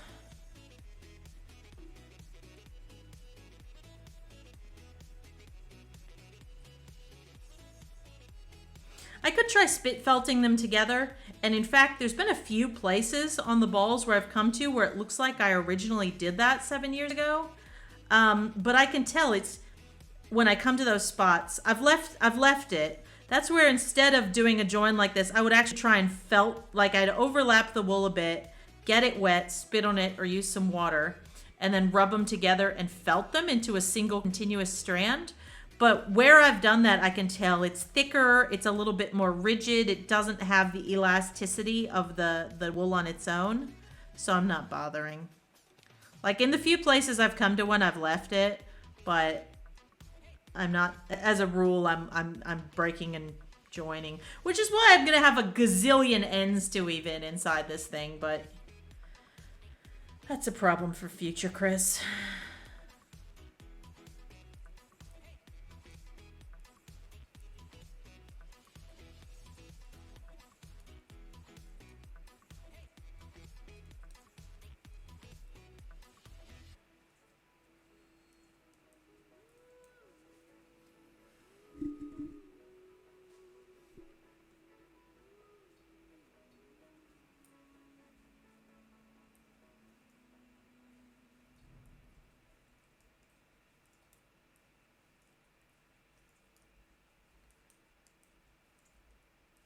The good news is because I'm decreasing on each end, each row is getting shorter, which means each row slightly faster to do.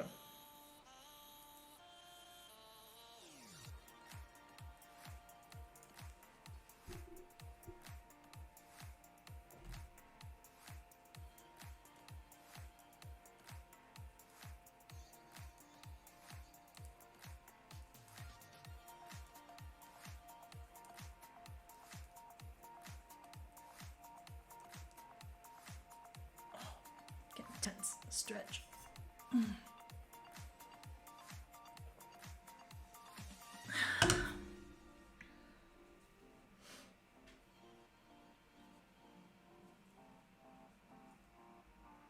My shoulders tend to hunch up. Try and deliberately keep them more relaxed here.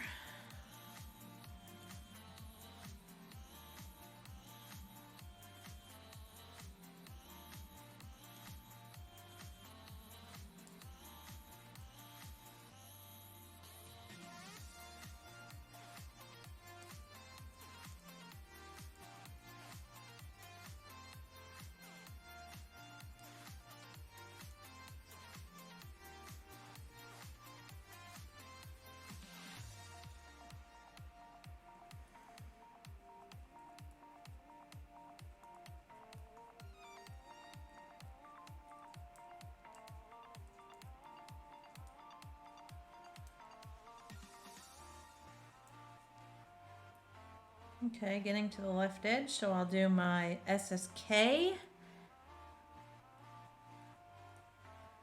Matching decrease to the knit 2 together on the right side. I'll do, and so I always do my decreases at 3 stitches. Remember, I'm keeping that last stitch in violet. It's never going into a decrease or anything like that. So I'll do my SSK here. So slip as if to knit, slip as if to knit, put the left hand tip back through both stitches in the front, and then knit from this position. And that's the SSK.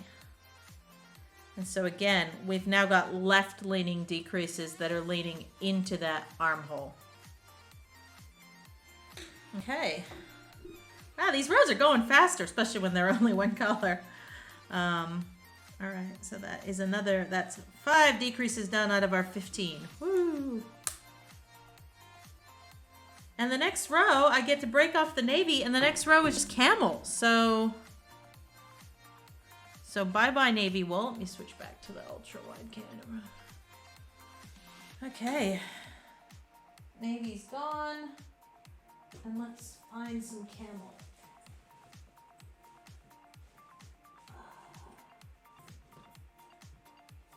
That looks like it. That's the camel color.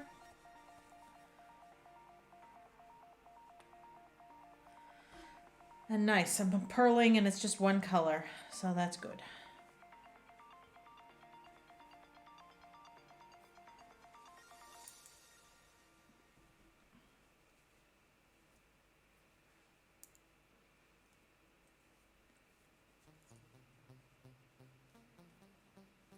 Okay, so I'm keeping, remember, slipping the left stitch. I'm keeping it just in violet. And then I'm going to do purl 2 together. And look, I could do it in the navy. Purl 2 together through the back loop. And then I'll join the camel in. Why not? I don't think you're going to notice really that last stitch being in navy instead of camel. Oh, you might. You know what? I could... Nah, it's fine. I'll do it like that. Never gonna notice. As you know, the expression would say, a man on a running horse is never gonna see it. So don't care. I'll do what's easiest. Leaving a tail, joining on. And so now I'm just purling my way across the row.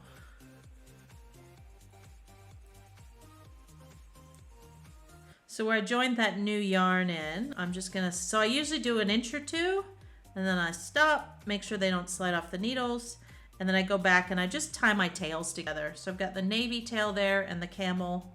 And I'm just gonna, just to keep them out of the way, keep them from flopping loose, I'm just gonna tie them together in a bow. And they'll just stay there. out of my way.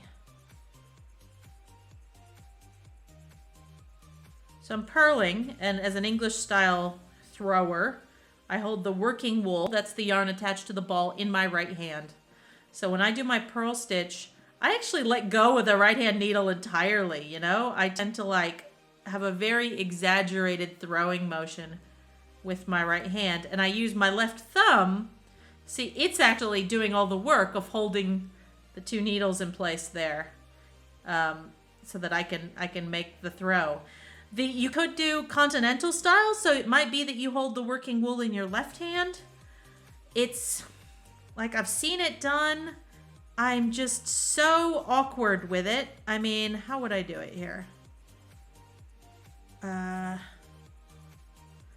You know, I'd put the wool in, and then, yeah, I'm not holding it in the right place. That's why when I do purl continental style, I do the loop method. So I actually loop it over my neck, and then I just twang it over the needle. So I was taught this as a South American technique in a knitting class in Sydney by a designer called Liz Gemmell. But you can see my tension on those four is slightly different from my tension on these. So I'm just going to do it my normal way. But there are various ways of purling continental style. Like, it's not normally something I concern myself with unless I'm doing two colors like this where I have one color in each hand. Instead, I do my good old throwing.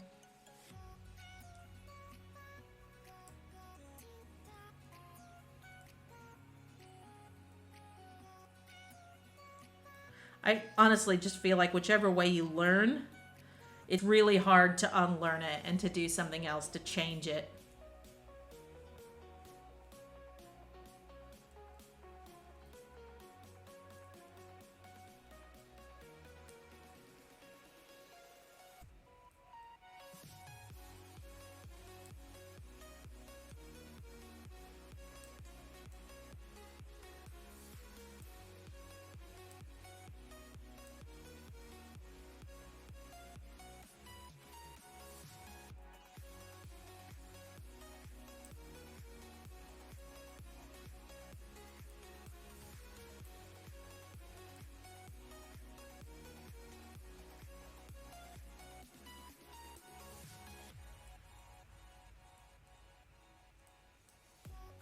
So I'm actually at the top of the chart. I will need to loop around to the bottom.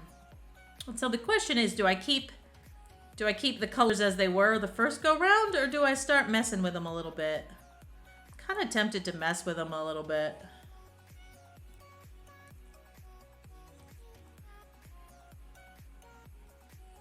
Just so there aren't any repeats.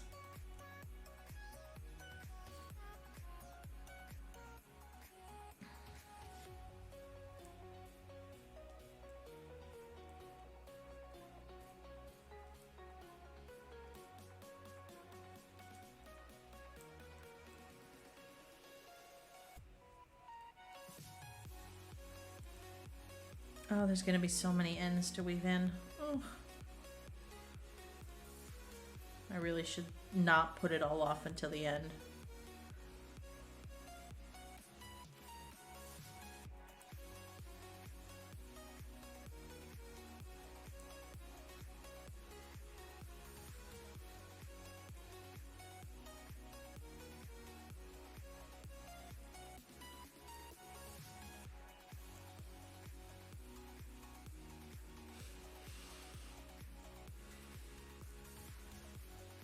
Okay, I'm getting over to the armhole again.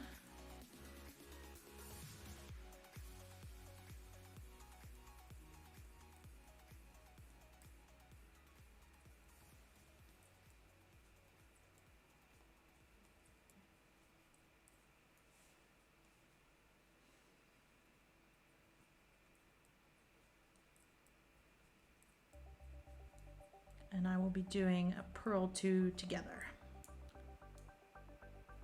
which is the reverse of the knit two together that I was doing on the right side.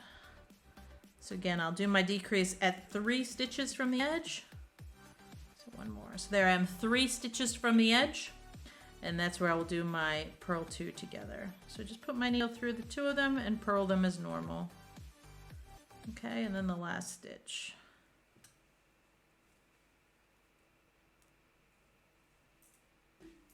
What happened to my music? Music just stopped.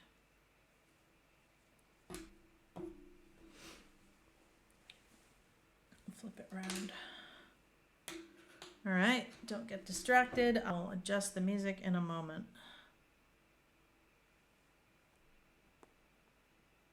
Cross off that I've done another decrease. That's number 6. Yeah, what happened to my music here? Maybe it's just that song. Let's skip a song.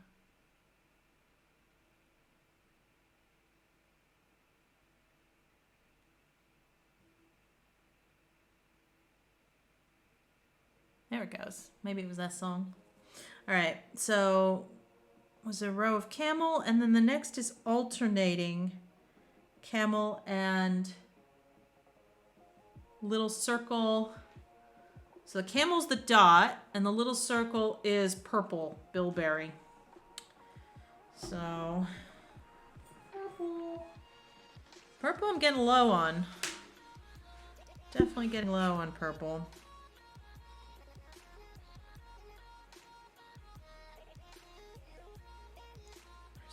Where's the tail?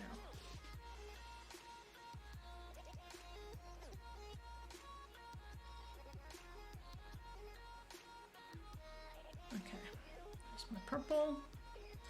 Get it ready to go.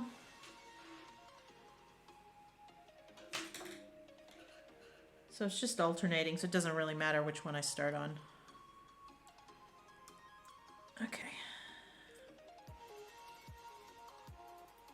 So I'll just go ahead and do the edge stitch. So I'll slip the edge stitch as I've been doing. I'll do my knit 2 together in the camel. And then I will join in the purple.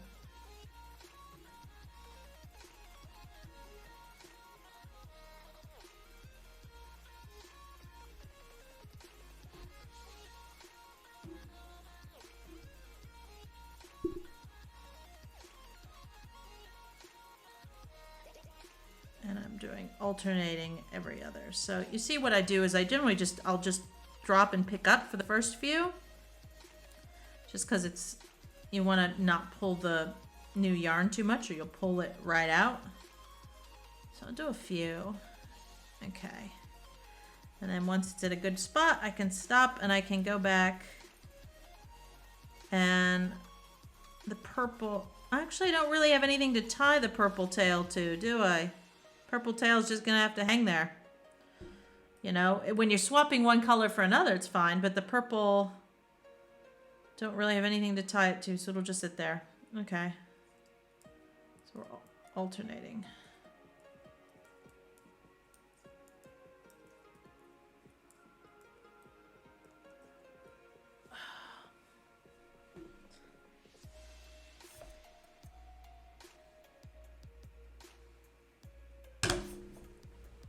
Scooch up a bit more.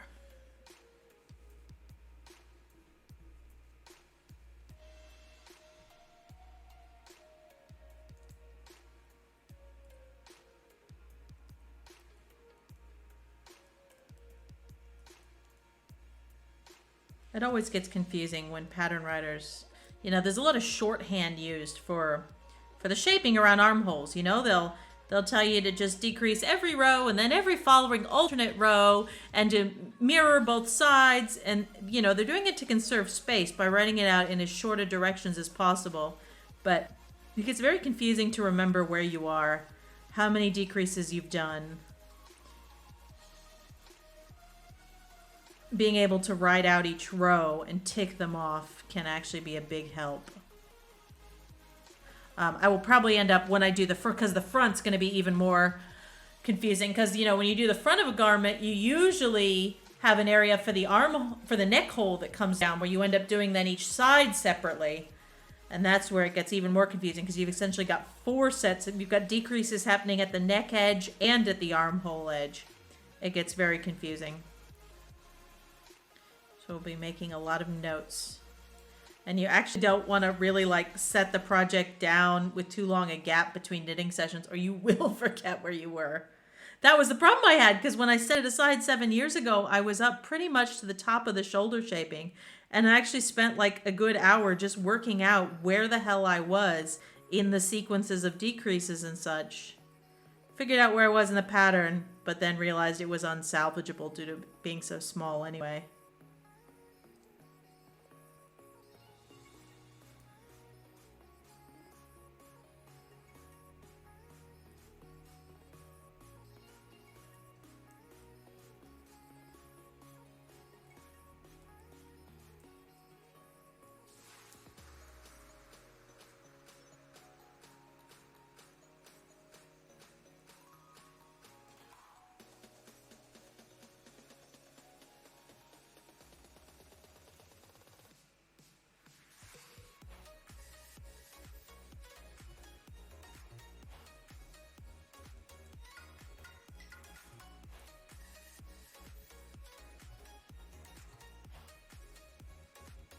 I might do a V-neck, now that I'm thinking about it, rather than a scoop neck. I don't actually like a exaggerated scoop neck. A V-neck, especially if you're going to wear a collared shirt under it, a V-neck looks, I think, a little bit nicer. So maybe I'll do a V-neck on the front. And a V-neck is easier to work out, the decreases and such.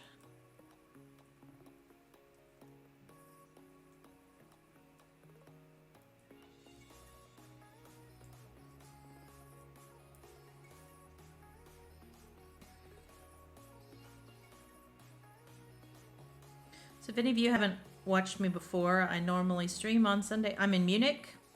I normally stream on Sunday mornings, Europe time. So if you follow me, you'll get notification. I don't really tend to do any during the week. Occasionally I have, but I spend all week long sitting in this chair for work, staring at this computer. So it's not really something I like to do during the week so much.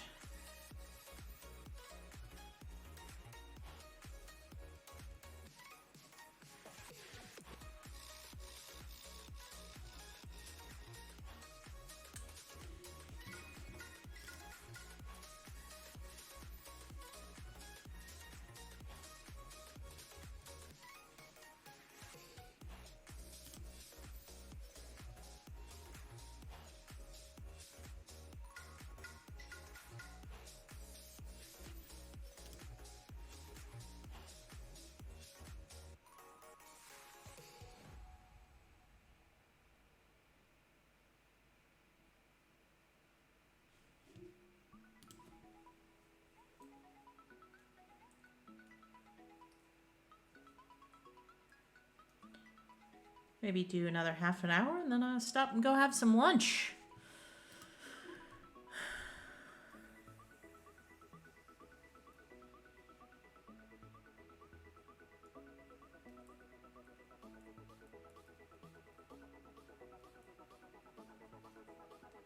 All right, getting over to the left armhole again.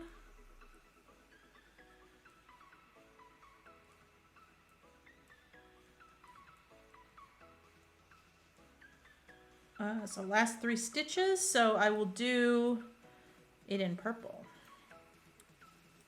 because I think I'm switching to the purple color anyway. So I'll do my knit to, SSK. So slip as if to knit, slip as if to knit, needle through both in front, and knit from this position, and knit the last stitch. Okay, oops. I accidentally pulled on it and started untying my tail there. Just retie those. Maybe I'll tie the bow together just to keep it from accidentally coming undone. Okay, there's another row done.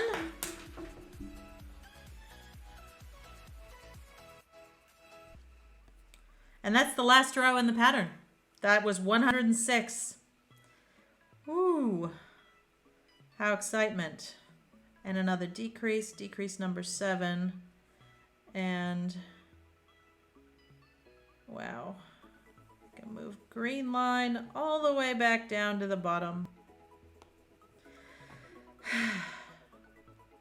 So we're starting over the bottom of the chart,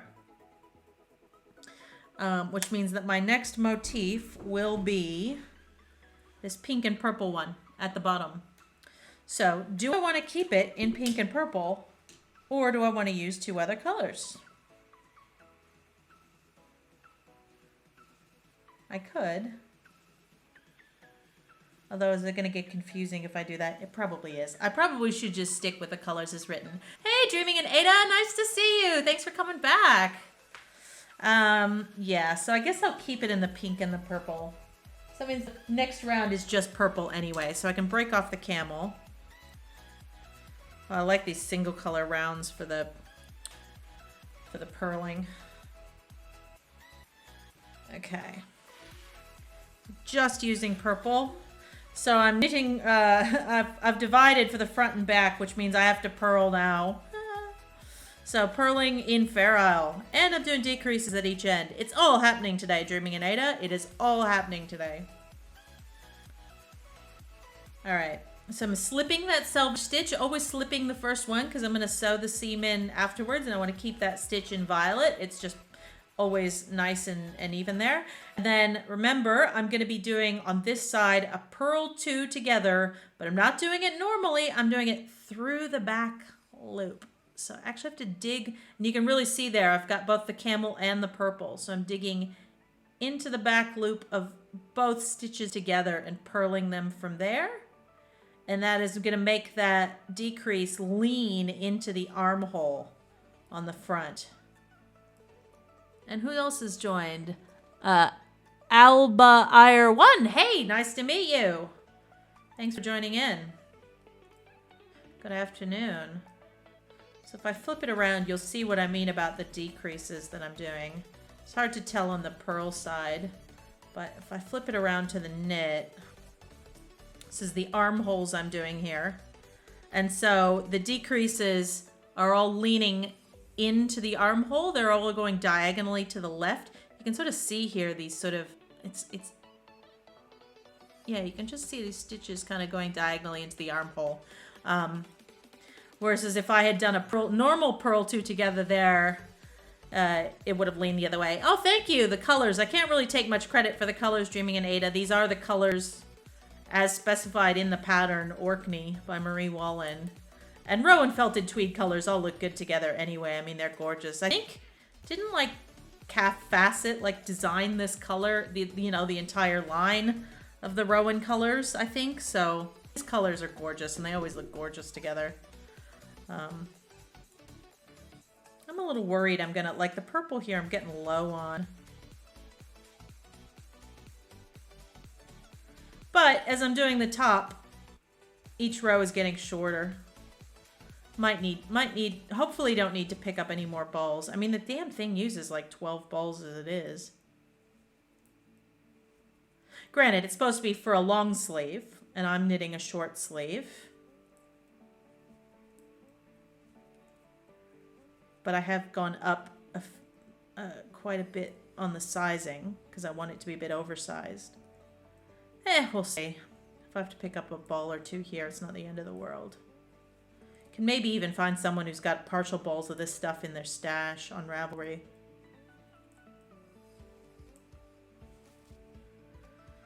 Is that a join or just a loop? It's just a loop.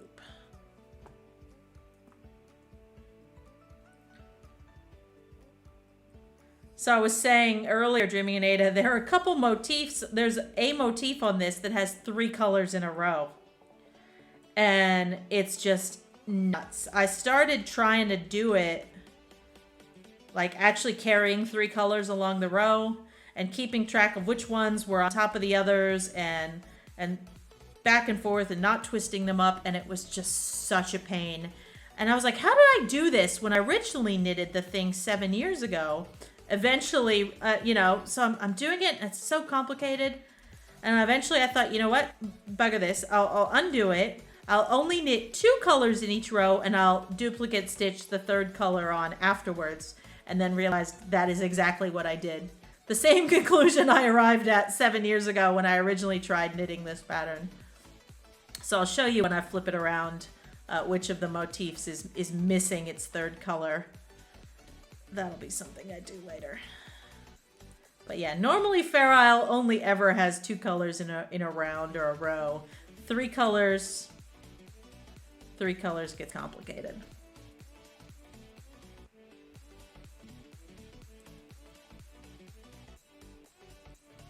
I like these rows. I like these rows with only 1 color. They go fast.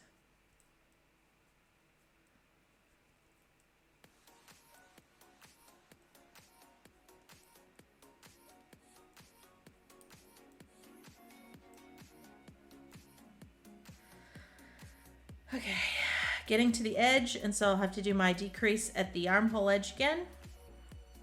So I did the purl 2 together through the back loop at the start of this row, and I'm just gonna do a normal purl 2 together at the end.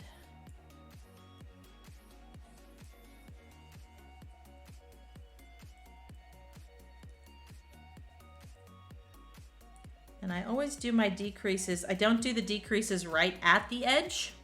I'm keeping that edge stitch, the selvage stitch, untouched because, you know, I'm going to need that when I seam the sleeve in later. So it means, you know, when they tell you to do decreases at the edge, never do them at the actual edge. This is something they don't tell beginners. Like, they'll just tell you to decrease at the start and end of the row. If you do that on your edge stitch, it's just going to make it that much harder to sew up later. So the easy thing to do is actually do your decrease 3 stitches. So here I'm at actually 3 stitches left. So this is the point where I'm going to do my purl 2 together, which means that that last stitch is always, why is it twisted? I don't know why it's twisted. The last stitch is always perfect and isn't involved in a decrease. Okay, so there's our purple row done. Tick that off. So decreases, I've now done 8 of the 15 decreases. Whoops, pencil. 8 of the 15 decrease rows.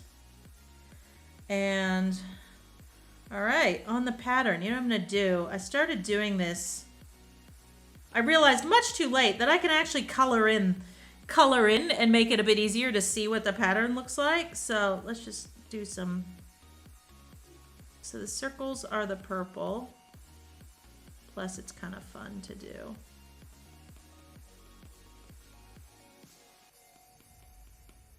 And the bird foot looking thing is a pink.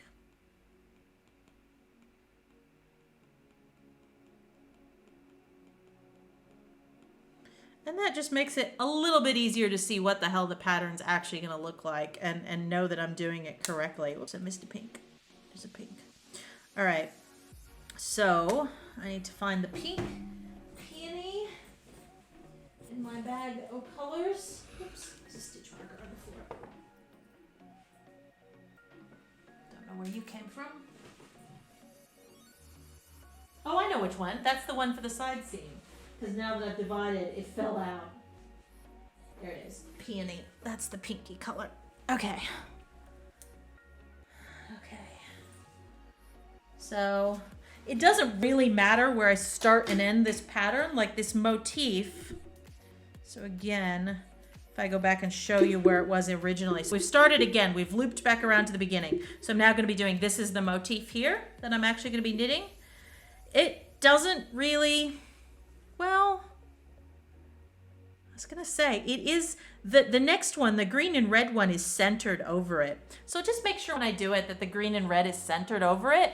But I think I can start and stop it at any point that I want. So I'm not going to worry too much about where I start and stop the pattern. I should also notice, so the stitches for the other half of the jumper, for the front of the jumper, are actually sitting, you can put them on scrap wool. I've got them on, because I'm using interchangeable needles, I've got them on a cable with a connector in between. So they're just sitting there. That will be the front of the sweater. Right now I'm knitting the back because the back is simpler, and I wanted to sort of get the back done, know how deep the armholes are going to be, and then I can do the front, because I'm undecided yet about the neckline. I'm thinking it will be a V-neck on the front, But, you know, I can put off that decision a little bit longer. All right, so we're now going to start the pinky purple zigzag motif. So again, I'll slip the first stitch just to keep that selvage stitch nice and even. I'm going to knit 2 together. That's my decrease at the start of the row. And so it's 2 purple, 1 pink, 2 purple, 1 pink. Fair enough, I'll just start right like that. Get my pink tail going here. Oh, that's annoying. I've got to join. I might just skip. Is it a join or is it just a loop? It might just be a loop in the wool.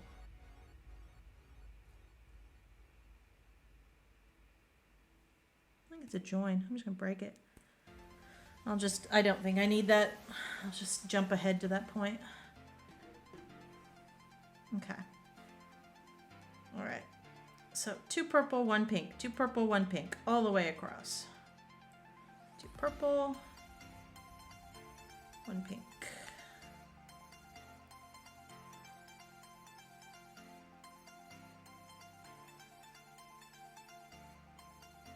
Don't knit with the tail. Don't do the first, 10 stitches, and then I always stop, tie my tails together. So I've got that pink tail where I joined it in. I've actually got the purple tail where I joined that in a few rows ago. So I'll just loop those together into a nice little bow on the back side, just to keep them from coming undone, keep them from getting in my way. Just tuck that out of the way. And now I can get myself set up for 2 color knitting, so 1 color in each hand. So again, I always keep the background color in my right hand. So in this case, I'm treating the purple as the background color and the accent color, which is the pink here, in my left hand. As long as you're consistent, it's not the biggest thing in the world. I mean, technically there is this theory called yarn dominance, and there's actually demonstrations. If you Google yarn dominance, you can see demos online, samples people have knitted. The idea is the color I'm carrying in my left hand will be carried underneath, like if I flip it up, the floats on the back, the pink float is coming literally on closer to the bottom of the garment than the purple. And the color that comes up from underneath actually kind of pokes out a little more on the front of the jumper. It actually stands out a little more. And it's very subtle, and you really only notice it if you see the same pattern knitted, but with the colors in different hands. You can see a subtle difference. And so it's most important that you're consistent. Look, that's really the thing, is if you put down a project and pick it up again, make sure that the colors are in the same hands they were the first time. I tend to do that by always making sure the background is in the right hand and the accent is in the left. Headphones are making my hair all funny. As long as you're consistent, it's not the end of the world if you have. I mean, honestly, for me, the choice is usually because I'm stronger as a thrower than I am as a continental knitter. I put the one that's got more stitches in my right hand, which tends to be the background usually. Or if it's a dark and a light color, I will usually put like when I knitted Lenatus, I always had the white in the left hand as the accent. That one that's just on the stream right now. So I always carried the white in the left hand on that and the teal color in the right. So 2 purple, 1 pink. What is everyone else working on? Is anyone else knitting? Are you cross-stitching? What you doing today?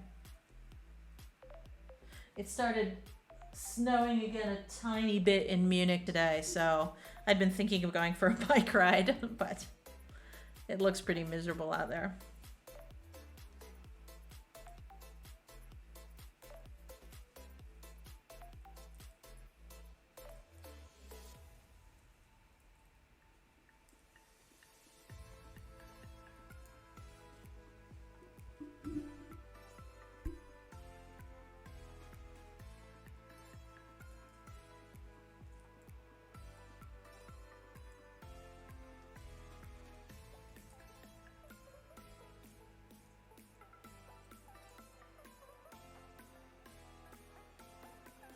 join? That is a join.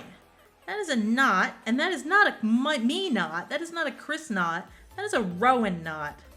How annoying is that? Let me go back a bit. I somehow missed that that was coming up in the pink.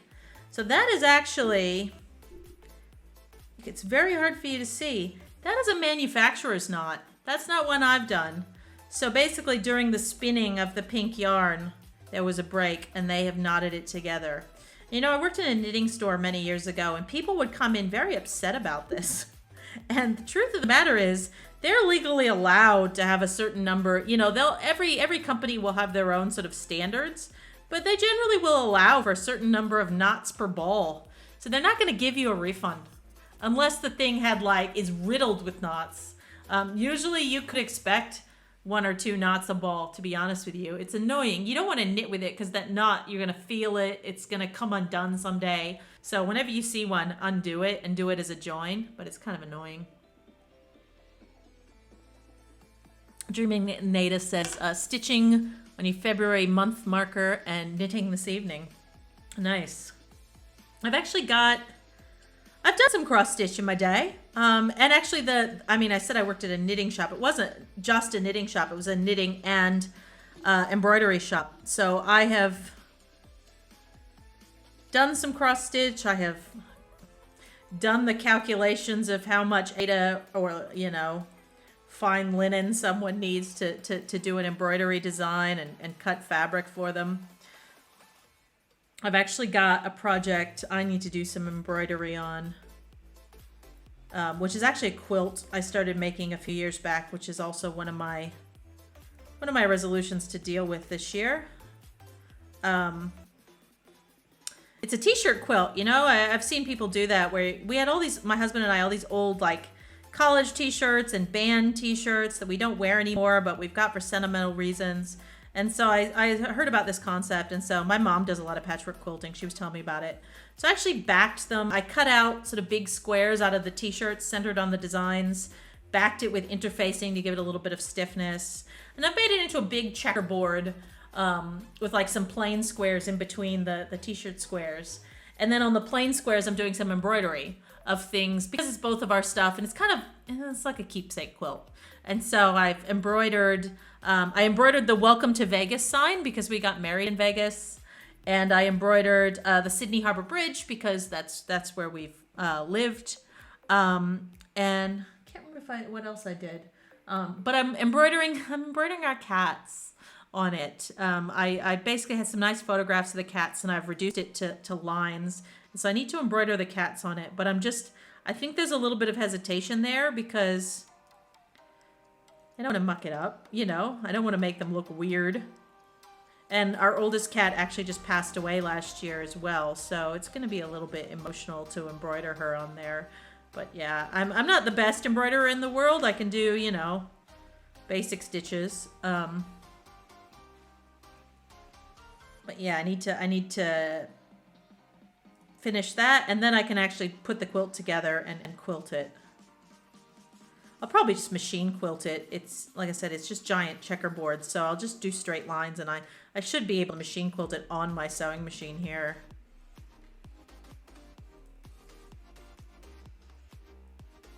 If I roll it up. Or if we ever manage to go to the US, that's the other option. My mom runs a patchwork quilting shop back in Indiana, and she's got a long arm. She does quilting for people. I suppose I could ship it to her. It would probably be cost prohibitive to ship it to her. But, if we ever get to visit America again, I'll take it with me I could take it with me in my suitcase and get mom to long arm quilt it for me while we're there. I know it's very trendy to get the sort of stippled all over patterns on it. I like just doing it myself, to be honest with you.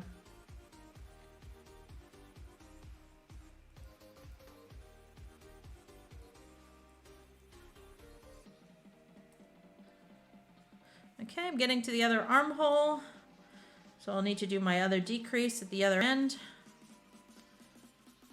So I keep the pattern going until I'm 3 from the end, which is now. And I'll just do the last couple stitches in the purple. So I'm going to do my SSK. So that's the decrease I'm doing at the left edge. SSK. I'll zoom in case anybody has not done an SSK or wants to see it up close. So we've done the knit two together at the right edge. Well, this is the mirror of that leans to the left, because you don't want to do a knit two together on both sides. Ideally, you want to mirror it. It will look more symmetrical. So for the SSK, what you do is each S stands for slip as if to knit. So that means I'm just going to put my needle in like I'm going to knit, but just slip it from the left needle to the right. Slip as if to knit. So again, put my needle in like I'm going to knit and just slip it from the left needle to the right. And then I'm going to take my left tip and put it back through both stitches in front. So it's back through both of those loops in front, and now I knit it from this position. And that actually creates, and you can see it, a left leaning decrease. And I'll undo it and do it again because it's complicated. And what you're doing with those slip as if to knits is you're actually, as you can see, you're twisting the stitches. It twists them.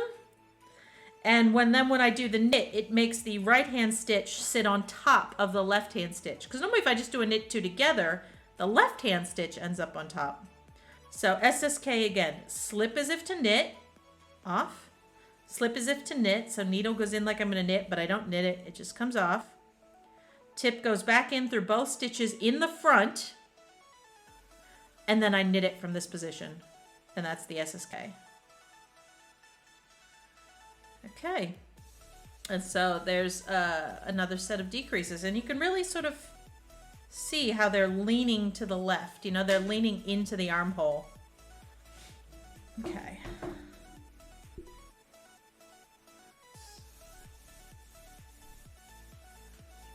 Tick off 9 decreases done. Next row. I can move my little marker up. So basically wherever there's a pink one. Okay, I'm doing a 3. Okay, so I got it. It's 3, 3, 3, 3 all the way along. But I'm going to be purling, which is where things get fun. So I'm doing 2 colors.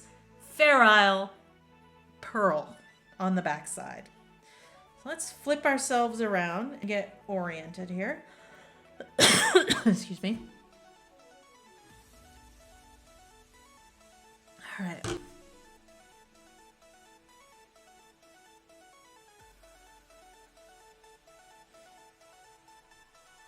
Just take some time to get your wool oriented. So again, I'm going to be keeping the pink on my left, to keep it same as it was on the front side. And it'll be coming from underneath the purple. So if there is a yarn dominance effect, we'll be still getting that with the accent color. All right, so the first stitch I'm going to slip to keep that selvage. Now I'm going to do my decrease, which I'm actually doing 2 purls through the back loop. So you see what I do is I kind of put my needle in and pull it a bit because I need a little bit of extra room to be able to get my tip in through the back loop. So there's my purl 2 together through the back loop. Okay, and now I'm going to pink stitch. And actually what I might do, I'm going to knit, I'm going to knit 2 purple. 1, 2, and then I'm going to do 3 pink. And just for this first one, so if I start the pink here, actually I think it's fine. I'm just debating whether I should take the pink around the purple just for this first one, you know, twist them together like you do in Intarsia. Sometimes if it's creating a little bit of a gap, I will do that. I don't think I need to do it in this case. But what I am going to do with the pink now, because I'm going to be carrying it in my left hand, I am absolutely crap at continental style purling. So to actually purl and hold this in my left hand is just like totes awkward for me. So instead I do this technique I learned in a class with Liz Gemmel, which she claimed was a South American technique, but I'm actually going to loop the pink yarn around my neck. So I've just draped it around my neck, and that keeps this little bit of tension on it. So I don't actually have to hold it in my left hand. And so now when I do the pink, what I'm actually going to do is just using my left thumb, I just twang it over the needle. So 1, 2, 3. And that's how you purl continental style if you can't hold the working wool in your left hand like I am because I'm useless with it. And so we're just doing 3 and 3 all across this whole row. So I do 3 purple, 3 pink.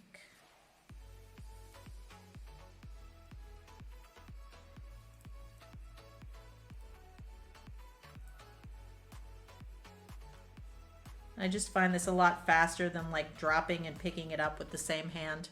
And you can really see here that we can see the floats. So there's a pink float, a purple float, a pink float. The pink is underneath the purple. It's always coming from underneath the purple. And that's what's gonna give you that pop, that yarn dominance pop on the front. I mean, I don't know that you'll notice it in this crazy of a pattern, but I like to be consistent anyway. And god damn it, there's another knot, sorry. So there's, and that's a join. That's one of my joins coming up. So I will just unpick it.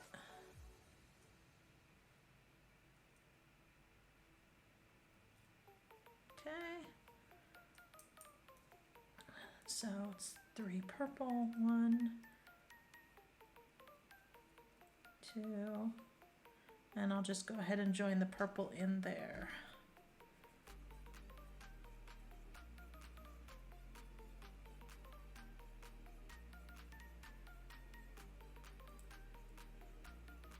Pink.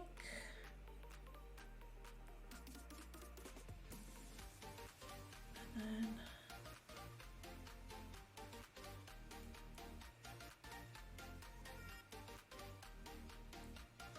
purple. Okay, and now once I've done an inch or so, I go back and I just tie my tails together. And I just want to not pull too tight, A, for tension, but also because this yarn, the Rowan Felted Tweed, if you pull on it, it will just come apart in your hands. So, and I had that happen once earlier, so I'm just very careful very gentle with it. All right. So 3 pink.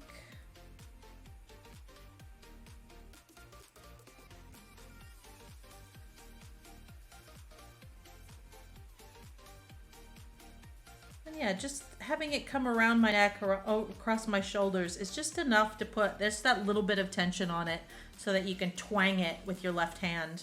So if you've struggled with continental knitting on your or 2-color knitting, I mean, look, there's a reason most Fair Isle patterns are written in the round. It's because you don't have to purl. It's much easier to do this if you're only knitting for both. Most people find continental purling, I think, a little tricky. I don't know, maybe continental knitters would struggle to do throwing with the right-hand color. I don't know. But this makes it a lot faster.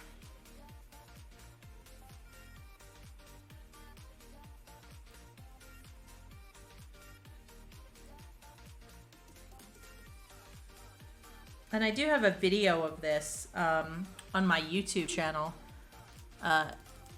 because there are some special tricks you need to do if you've got any long floats, because if you've knitted Fair Isle, when you do a long float, like say more than 5 stitches, you actually need to do some special maneuvers to catch the float behind the other color so you don't end up with really long loops on the backside.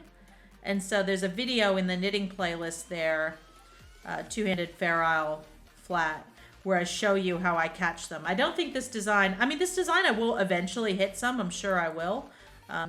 So I'll try and save that for the stream, but you can also just see it on the video I made on their project several years ago. Hang on, that float was a little tight. Again, I'm trying to keep the tension. My tension purling is slightly different than my tension knitting, so I'm trying to keep it as even as possible. Especially this neck technique, I think it makes my, it's a little bit trickier for me to keep the float tension normal.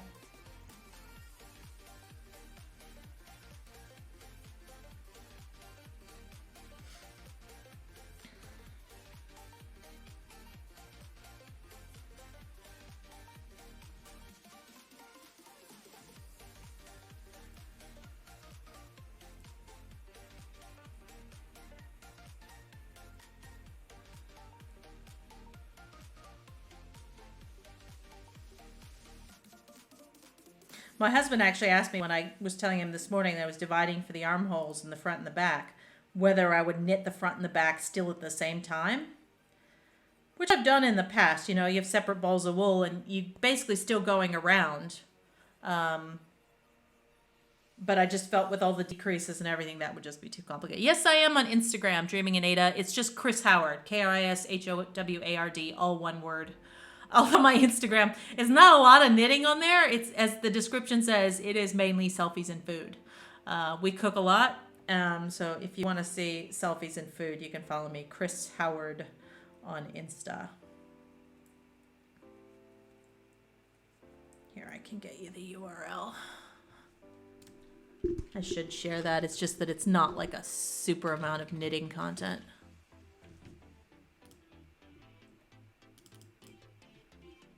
Oh yeah, if you want to see pictures of snow in Germany and pretzels and beer, it should be pretty fun. There is some, you can see there are some pictures of the Farewell in there, especially a few weeks ago when I was starting this project.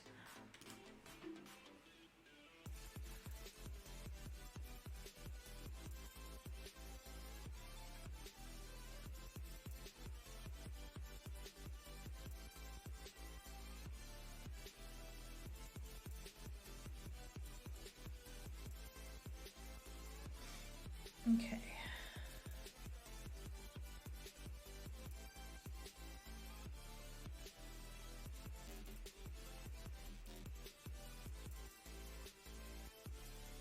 Three, 3, 3, 3, 3. I like it when the pattern is simple.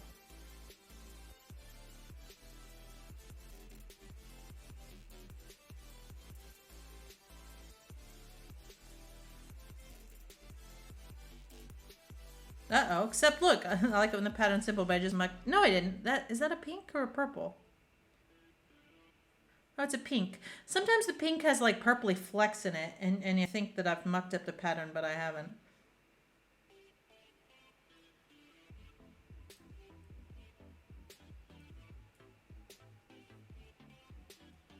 It's because it's a tweed.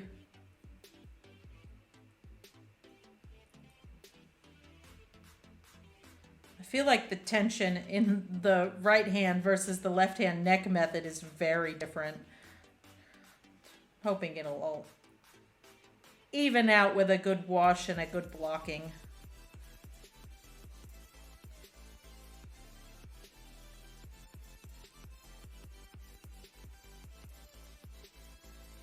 Okay, getting to that edge again.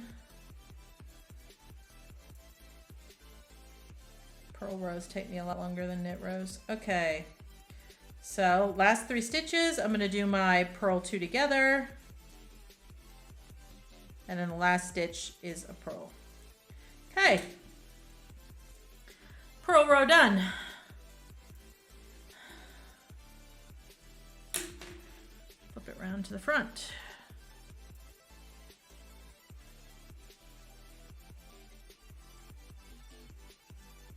It is the pink wool, it just looks like a purple stitch. Okay.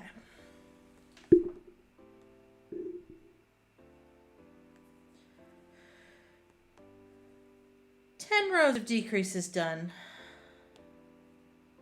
So I'm aiming for 15. So 5 more to go.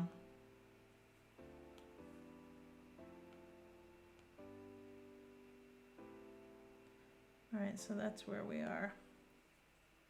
All right, this is where I'm forming the zigzag. Okay. Get myself untangled. Pink on the left, purple on the right.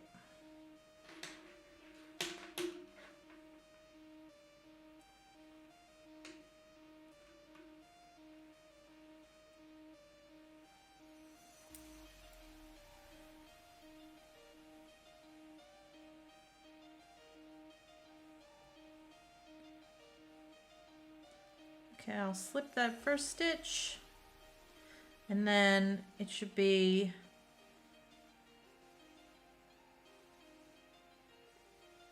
so where I've got the 3, right, it should be pink, pink, purple, but because I'm doing a decrease, The decrease will be in pink. So I'm going to do my knit two together, but I'm actually going to do it with the pink yarn. And I'm actually going to grab the pink yarn from under the, God, this is so confusing to you, I'm sure, but I'm actually going to grab the pink yarn from around the purple just because it wasn't quite in the right position I wanted it to be. I mean, 2 pink stitches. It's like you're doing, if you've ever done intarsia, you know, you whenever you're sort of taking a wool from where it's not in the right position, you want to sort of twist it around the other wool to sort of close off any holes that you might get. Yeah, there we go. All good. Now I can start from there. So then it's 1 purple in the middle. This is just 1 purple, 2 pink all the way across. So I just needed to make sure I was starting in the right place. 1 purple, 2 pink.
And I think I'm not going to get to the shoulders today.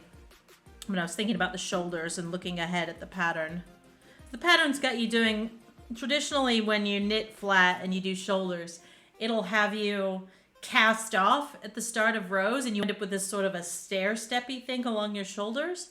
I am probably going to modify the pattern and not do that. I will use short rows. Which means I'll keep all of my shoulder stitches live and then do a 3 needle bind off on the shoulders, which is much, you know, instead of sewing a shoulder seam, which I hate doing. Actually, this jumper has a 3 needle bind off for the shoulders. And unlike any other sweater I've seen on the one that I'm wearing here, it actually has you do the 3 needle bind off on the outside. And so that's what that strip of white there is. That's actually a 3 needle bind off done in a contrast color on the right side of the garment, like for a decorative effect. So I've actually got my shoulder seam on the outside of the garment, which is pretty cool. I saw it suggested for this pattern and thought that was really neat. I've never seen another pattern that actually uses 3 needle cast off on the outside. Oh, this cable in this circular is really kinked up and annoying me.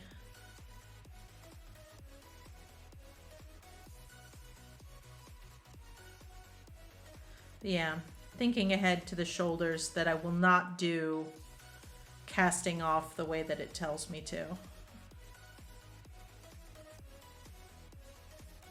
there's various blog posts people have written about how you convert a traditional stair-steppy shoulder shaping into short row shoulder shaping.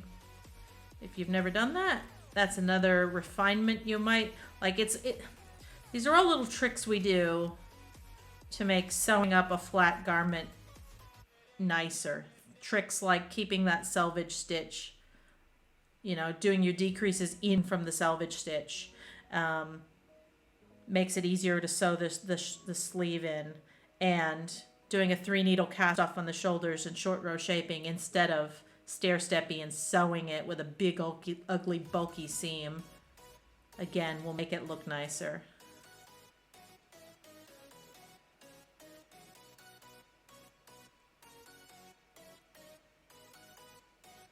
These are not tricks that a lot of patterns will generally bother to tell you about.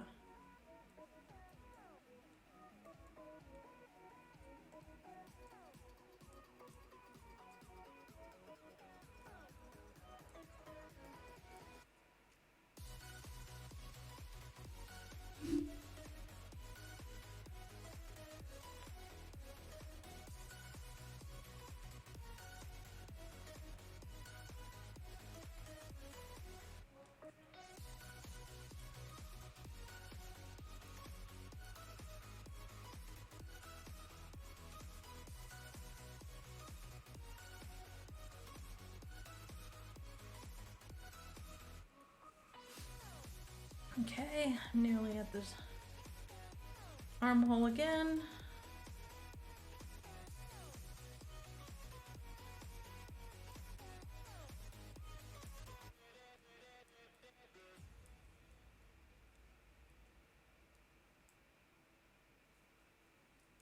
It also occurs to me that I can knit the body, do the shoulders up, and then actually try it on and see if I want to leave it as a vest. I could leave it as a vest. I don't have to do a sleeve. I could just pick up around the armhole and do a little bit of corrugated ribbing to match what's on the bottom. I don't have to put sleeves on it. I was planning on it, but I don't have to.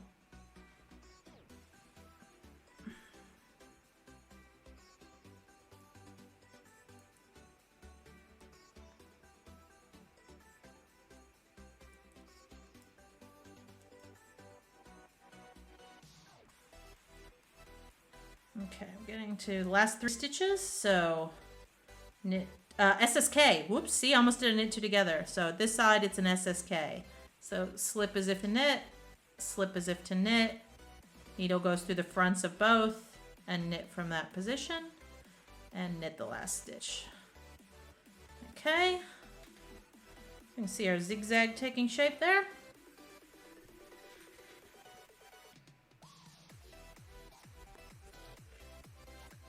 And 11 decreases that. 11 decreases done.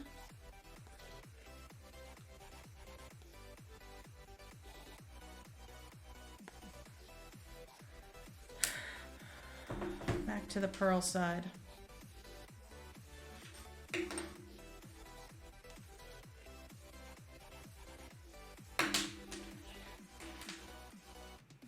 This is where I just take some time, get my yarn sorted out. Pink is going to be on the left as always. Purple's on the right. And basically, I gotta kind of look at the front to work out where I am on the pattern. So I think these 2 stitches will be, right, it's a zigzag, so it'll be purple, purple, purple, pink, pink. So I will do my decrease in the pink. Actually, no, I'll just do it in the purple. Just be easier. So I slip the first stitch. I'll do my purl 2 together through the back loop. Yeah, that's perfect. And then I'm doing 3 purple. 1, 2, 3. And now I'm gonna do 2 pink. And again, because my pink is not, it's not exactly in the right place I want it to be, to like, if I do these 2 stitches, it's coming from sort of a long way away in a row underneath. What I can do when I do this first pink stitch is I will actually just take it underneath the purple, which means that when I then do this pink stitch, do the first 2 and then stop. Is that what I wanted to do? Yeah, you see, then when I do the next purple stitch, it's kind of catching pink up, that long float there of the pink yarn. Then when I do the next purl with the purple, it's gonna kind of lift up, so it's not obvious that it's pulling from like diagonally down a row. You always gotta fudge these things a little bit on the back. So I don't necessarily have to do that, but I think it's just gonna, in case there'd be any little hole or noticeable pulling there. All right, pink goes around my neck. And so this row is again a 3, 3, 3, 3. So 3 pink, 3 purple. Is this right? Yeah, because the zigzag's joining up. Got it. This word gets really tricky because on the back side, you cannot really tell on the back side that the pattern looks correct. You got to kind of flip it around. The floats get in the way.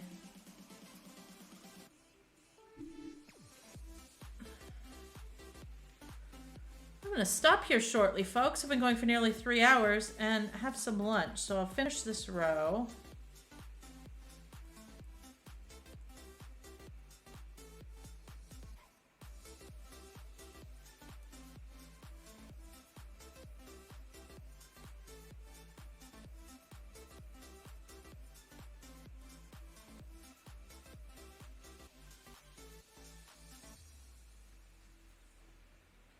Using the neck technique just to keep a little tension on that wool, on the pearl, on the left hand color. Try and keep the tension somewhat normal. I feel like the pink stitches are way looser than the purple on the pearl side. I'll try and knit a little looser on with the purple.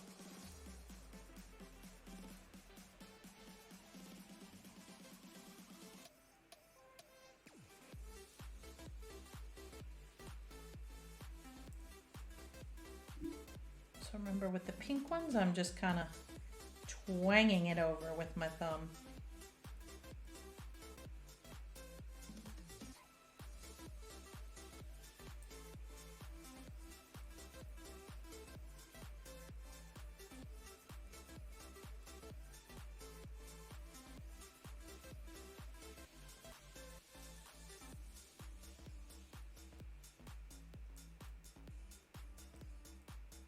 So if you missed any of the previous streams, they stay up on Twitch for 2 weeks, and then I archive them over to my YouTube page. So you can see the whole previous episodes. I was working on that garment Lenatus, which is, if you see in the slideshow that I have in the corner, it's the teal one with the white ferrule around the yoke. So if you want to see the process of knitting that was my first streams over really through November, December. And they're all on YouTube. It was in 4-ply. So the plain body took me forever.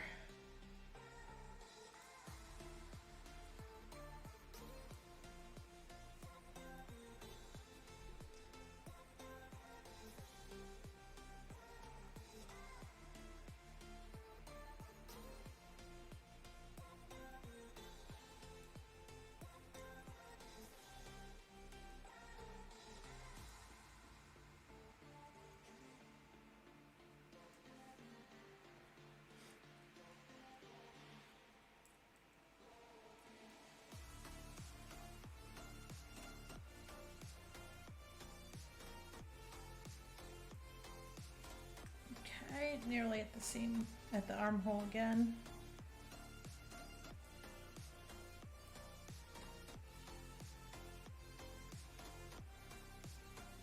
Twang it.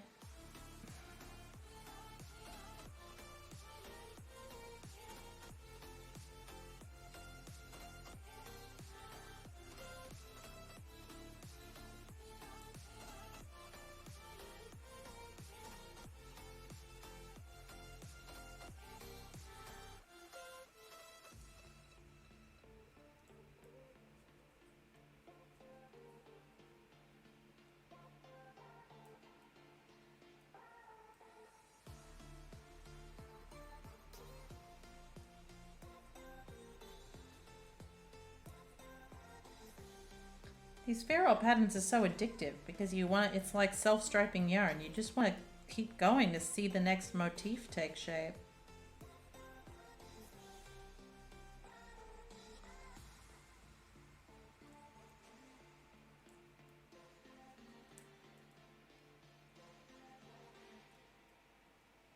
Three pink. Twang, twang, twang. 3 purple. Okay, we're getting to the edge.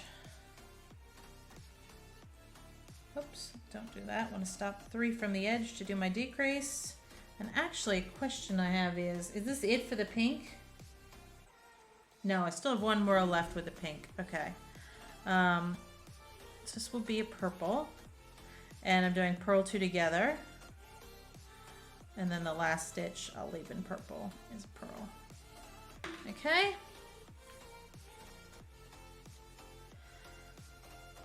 flip it back around. Let you see the pattern as it's taking shape. So you can see our zigzag. So it's a zigzag, but it's also got a little dot of pink in the bottom of the zigzag. So that is, the rows go a lot faster now as they're getting shorter. 12. Maybe I'll just go ahead and finish this motif. It's only one more row. Let me just message my husband and say lunch soon.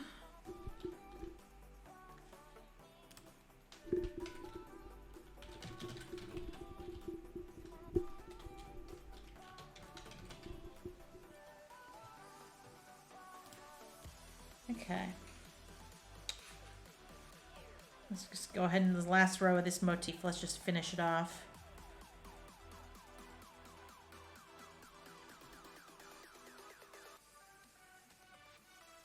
So slip that first stitch. Then I'm going to knit 2 together. I think this technically should be a pink, but I don't care. I don't think you're going to notice. The pattern breaks a little bit at the edge.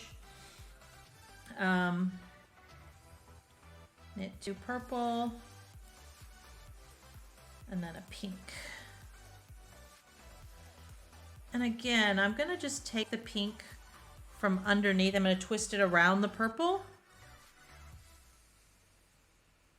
Just so it's coming, so it's twisted together a little bit when I do this pink stitch. The fact that it's coming around the purple is going to make it sit in a little bit more the right position. Okay, now it's 2 purple, 1 pink all the way across.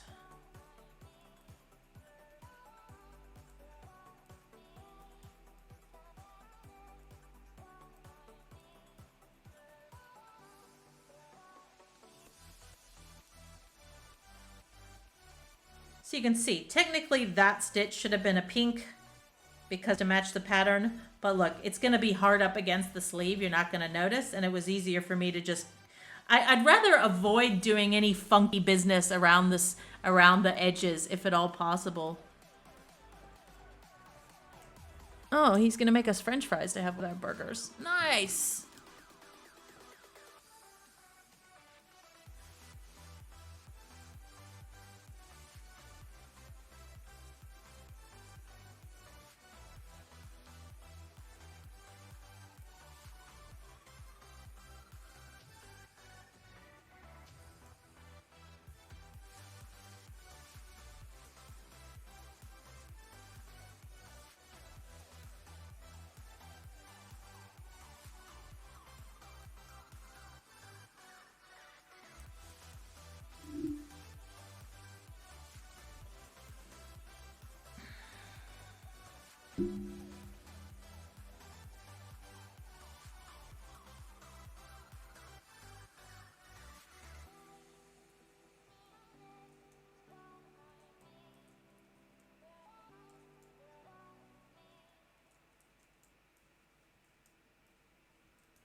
The knit rows go so much faster than the purl rows.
Okay, nearly at the end.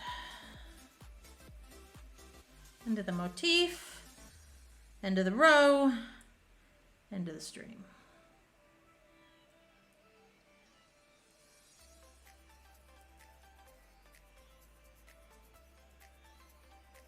End of my back.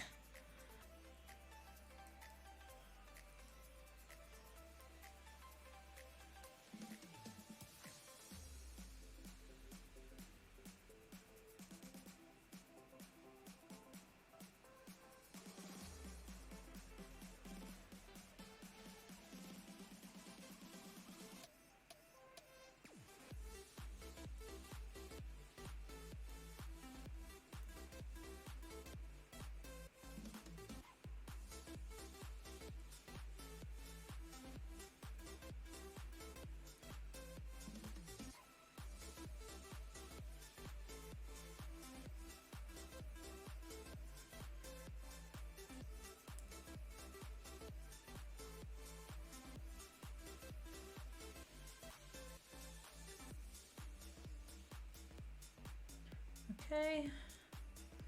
At the end here, one pink. That'll be the last pink stitch. And then I will do my SSK, 3 stitches in. So slip as if to knit, slip as if to knit. Needle goes back through in the front, knit from that position. And the last stitch is purple. And I can, actually I think that's the last for both of those colors. Yes, that's the last for the motif. So what I'll do is I'll break off the pink.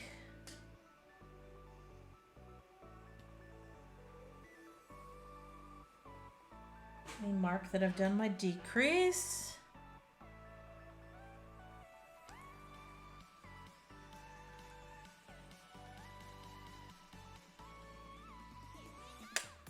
Okay, what's the next color? So, all right, so it's this little row of aqua and navy is what I'm up to. It's just a straight row. I could just do it. He's got the oven heating up.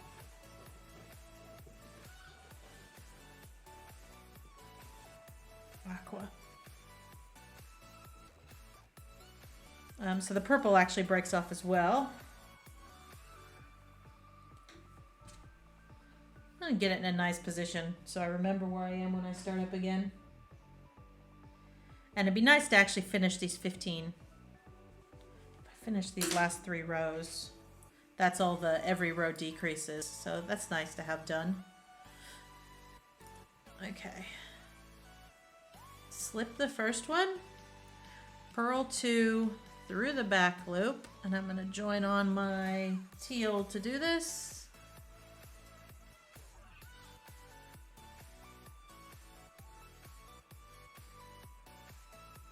Right, and then it's just tealing across in one color this first row.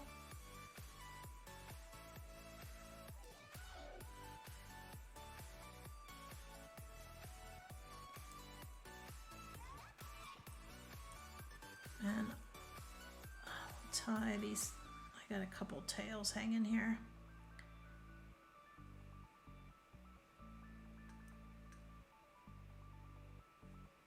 I'll just leave the pink. I'll tie the teal and the purple together.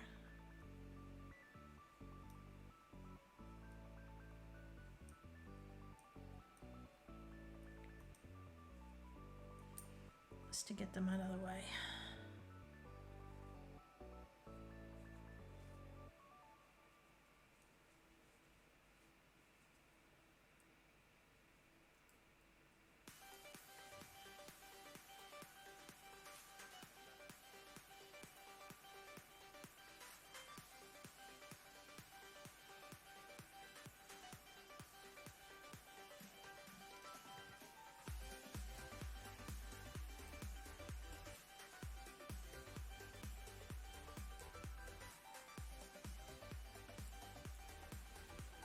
Ah.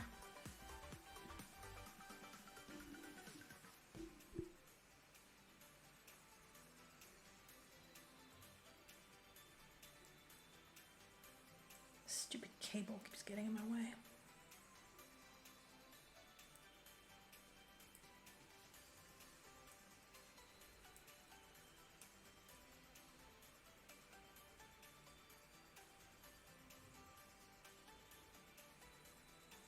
So armhole shaping and shoulder shaping, that like I was saying about patterns, they use a lot of shorthand to save space, which can be confusing to remember where you are as you're doing it.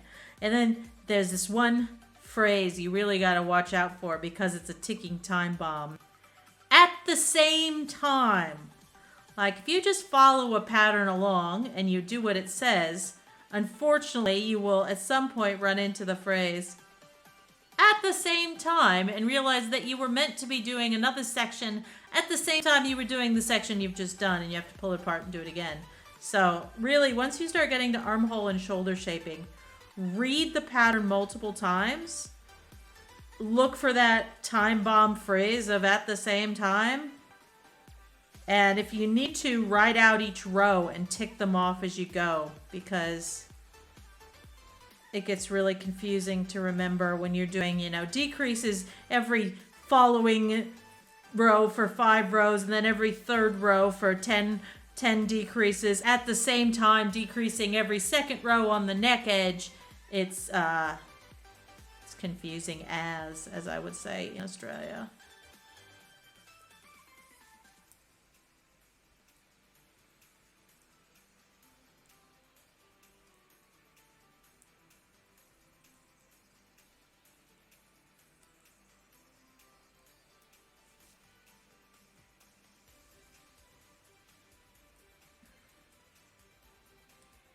You know what I'll do? I'll stop at the end of this row. It's a good convenient place. There's still 2 decreases left to go, but at least it's really obvious where I am. I'll probably not pick it up for a few days.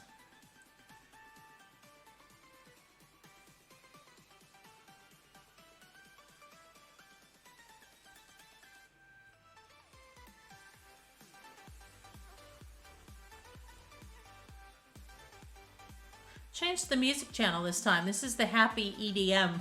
I actually like it. I'm enjoying it. It's good knitting music.